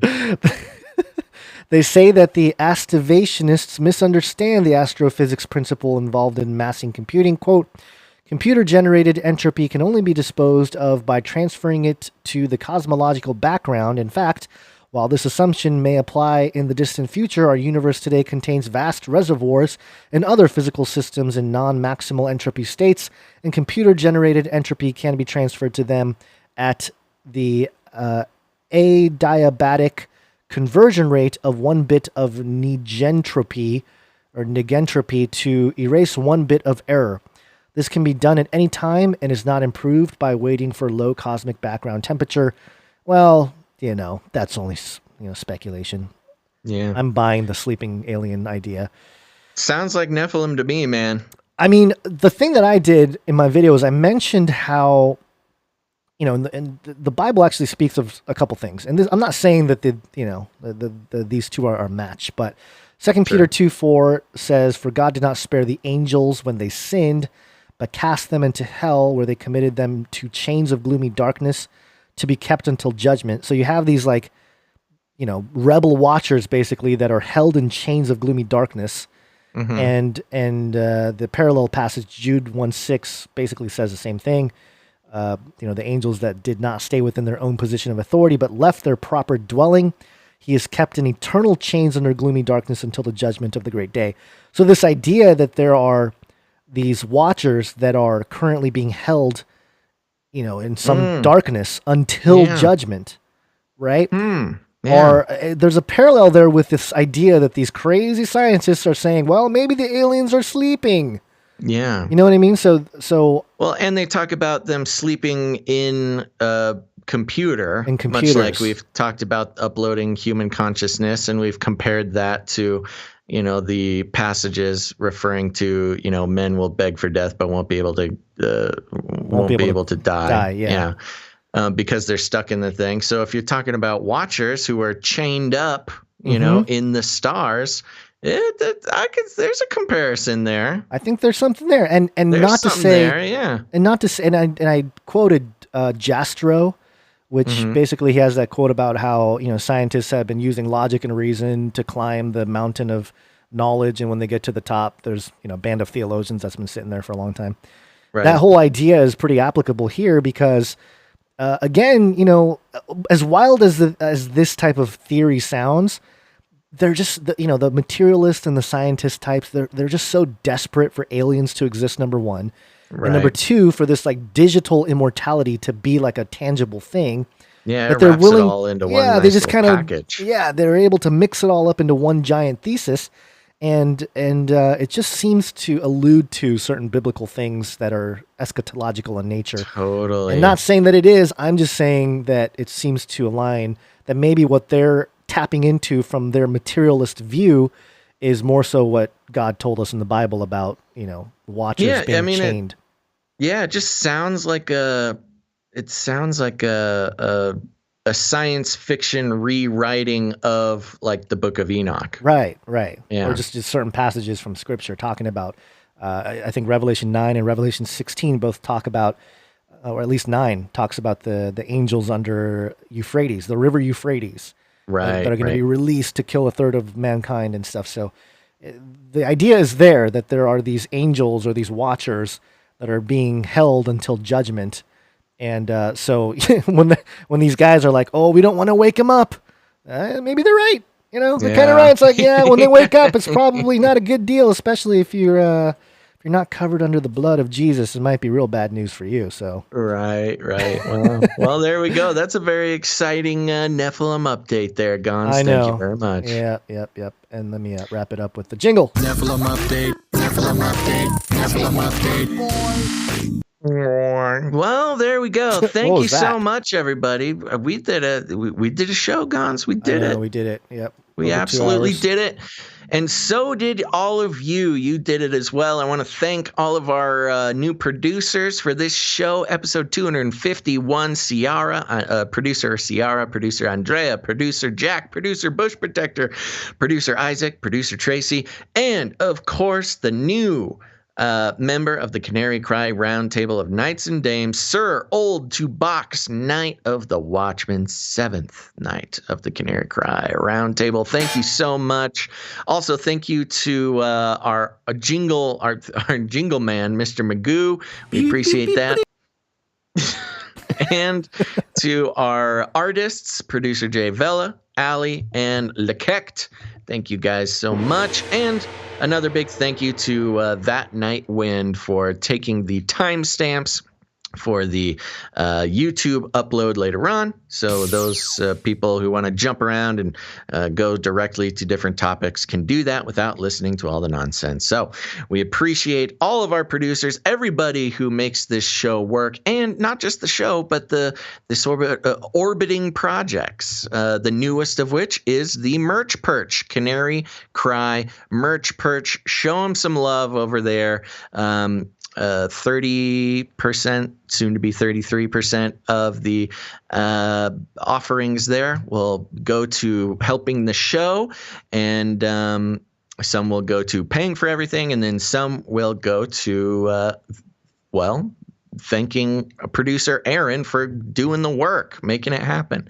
So we thank you very much, producer Aaron.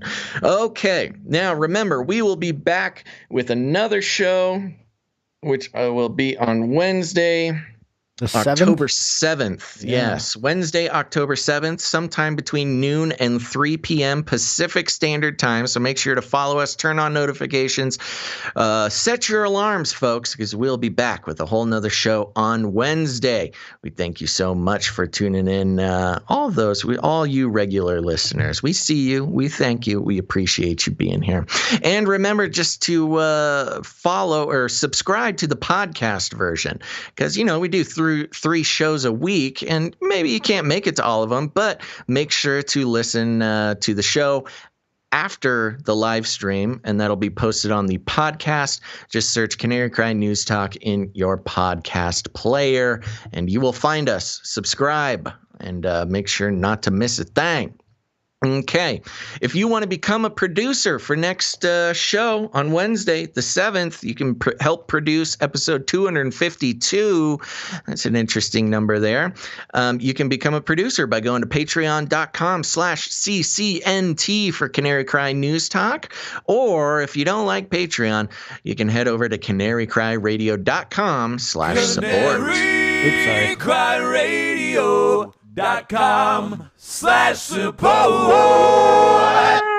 That's right. A little early on the button there. That's okay. We're a fine-tuned machine around here. But yes, head over to CanaryCryRadio.com/support. Remember, we're still taking Trump tax donations. You can get the Trump tax producership for helping us out with the amount of $7.50, $75, or if you're Daddy Warbucks, $750. We'll get you an executive producership. Let's see here. Also, the 33 keeps rolling. So all sorts of ways to do it. Or if you're a crypto person, you can help us out with cryptocurrency over there as well. That's another fun way to help out the show. Now, here's the thing. There's other ways to become a producer that aren't just financial. Your time, your talent, and your treasure. We have very talented producers helping us out with art.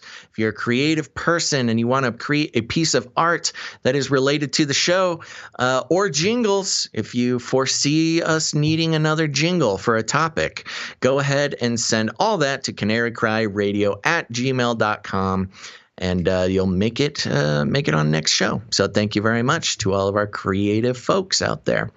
I do want to plug one more time, CanaryCry.community. It's our anti-Facebook social media platform, and it's got all sorts of Canary Cry folk. Good folks, man. Make some friends, chat theories, follow current events, play games, fellowship, pray for each other. I do want to mention again, we had some people asking. We do have the Canary Cry producers, who is the Canary Cry prayer squadron. And if you want to send in a prayer request or get involved with that prayer team, you can email canaryprayer@gmail.com. That's canaryprayer@gmail.com. Make sure to check in with them. If you got a request, if you got something going on in your life, or you want to join the team, just email canaryprayer@gmail.com. Great way to get involved. Hallelujah. That's right. Now, remember, there's other ways to help the show. This Friday, I'm going to be reading ratings and reviews. So if you haven't done it, leave a rating and a review. Just use whatever search engine you prefer, and search for Apple Podcasts, Canary Cry News Talk.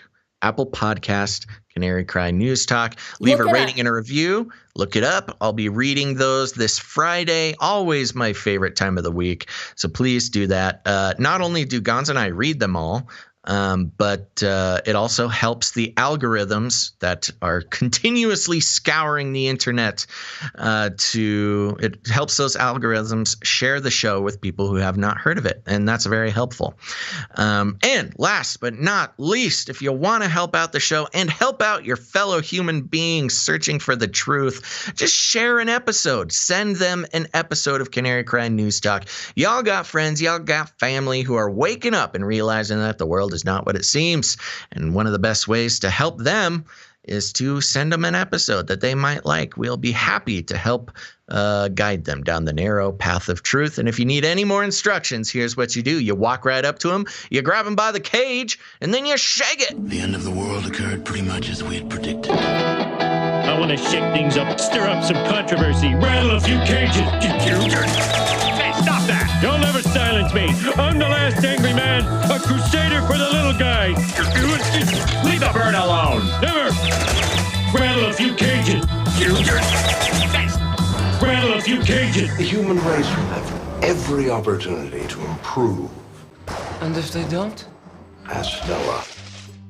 That's right. Just ask Noah, folks. Okay, remember, we'll be back, and you should be back on Wednesday the 7th, right here, sometime between noon and 3 p.m. Pacific Standard Time. We can't wait to see you then. And anything else? Any last words, Gons? Hashtag Trump is a national disgrace trending on Twitter as we speak. Oh, no. Did we get any news about him coming out of the hospital? Yeah, I think it looks like he came out. He or something. did. And He there's a came lot out. of, Okay. he's irresponsible. He's like North Korean dictators. Classic move. CNN, Trump returns to White House, takes off mask despite having virus. Oh, what an evil man. He's such a horrible person. All right. Follow me on Twitter, everybody. Basil_Rosewater. That's it. Make sure to tune in next time. Thanks for listening to this episode of Canary Cry News Talk. Make sure to tune in next time. But until then, think outside the cage.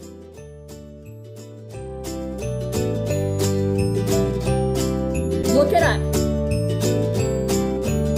I'll keep you warm and safe in my people's zoo. And melt those babies into candles.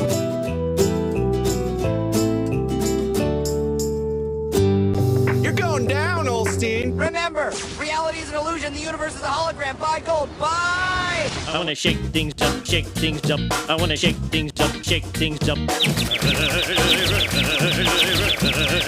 Leave the bird alone. I wanna stir up some controversy. I wanna rattle a few cages. I'm the last angry man. You'll never silence me. I'm the last angry man. I'm the last angry man. You'll never silence me. I'm the last angry man. A crusader for the little guy. Well, we'll see about that. Whatever, Illuminati.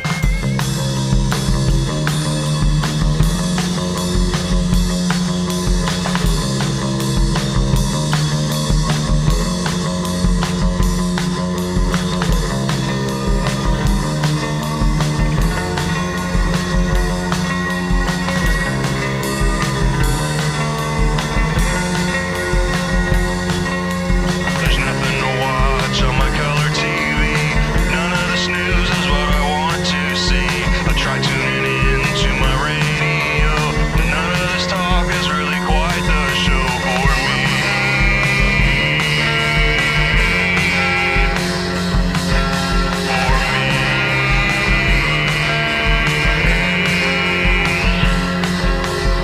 Finding good news is really quite the pain. Gotta find something I ain't got all day. Get on my YouTube, debates like the sun. See what's new, demonetization. Know what's this? To my surprise, I spot a big pair of googly eyes.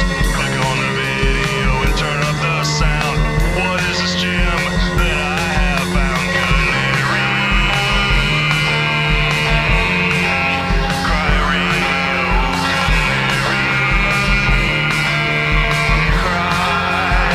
news talk,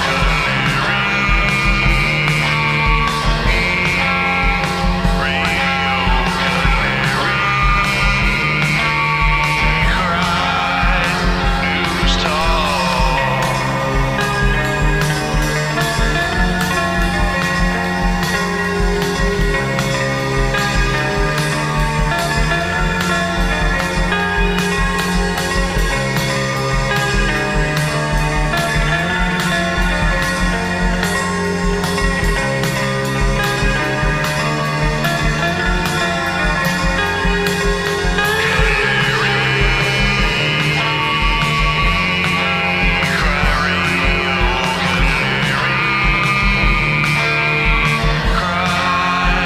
News talk, Cry radio,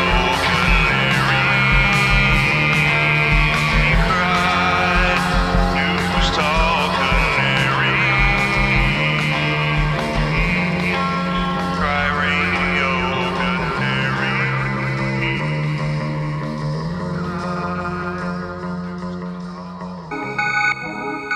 In the future, humans will be confined in a people's zoo.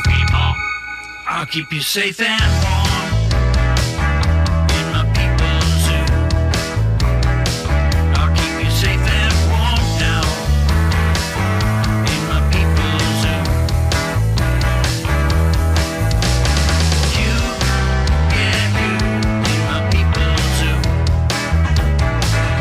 keep the cameras on.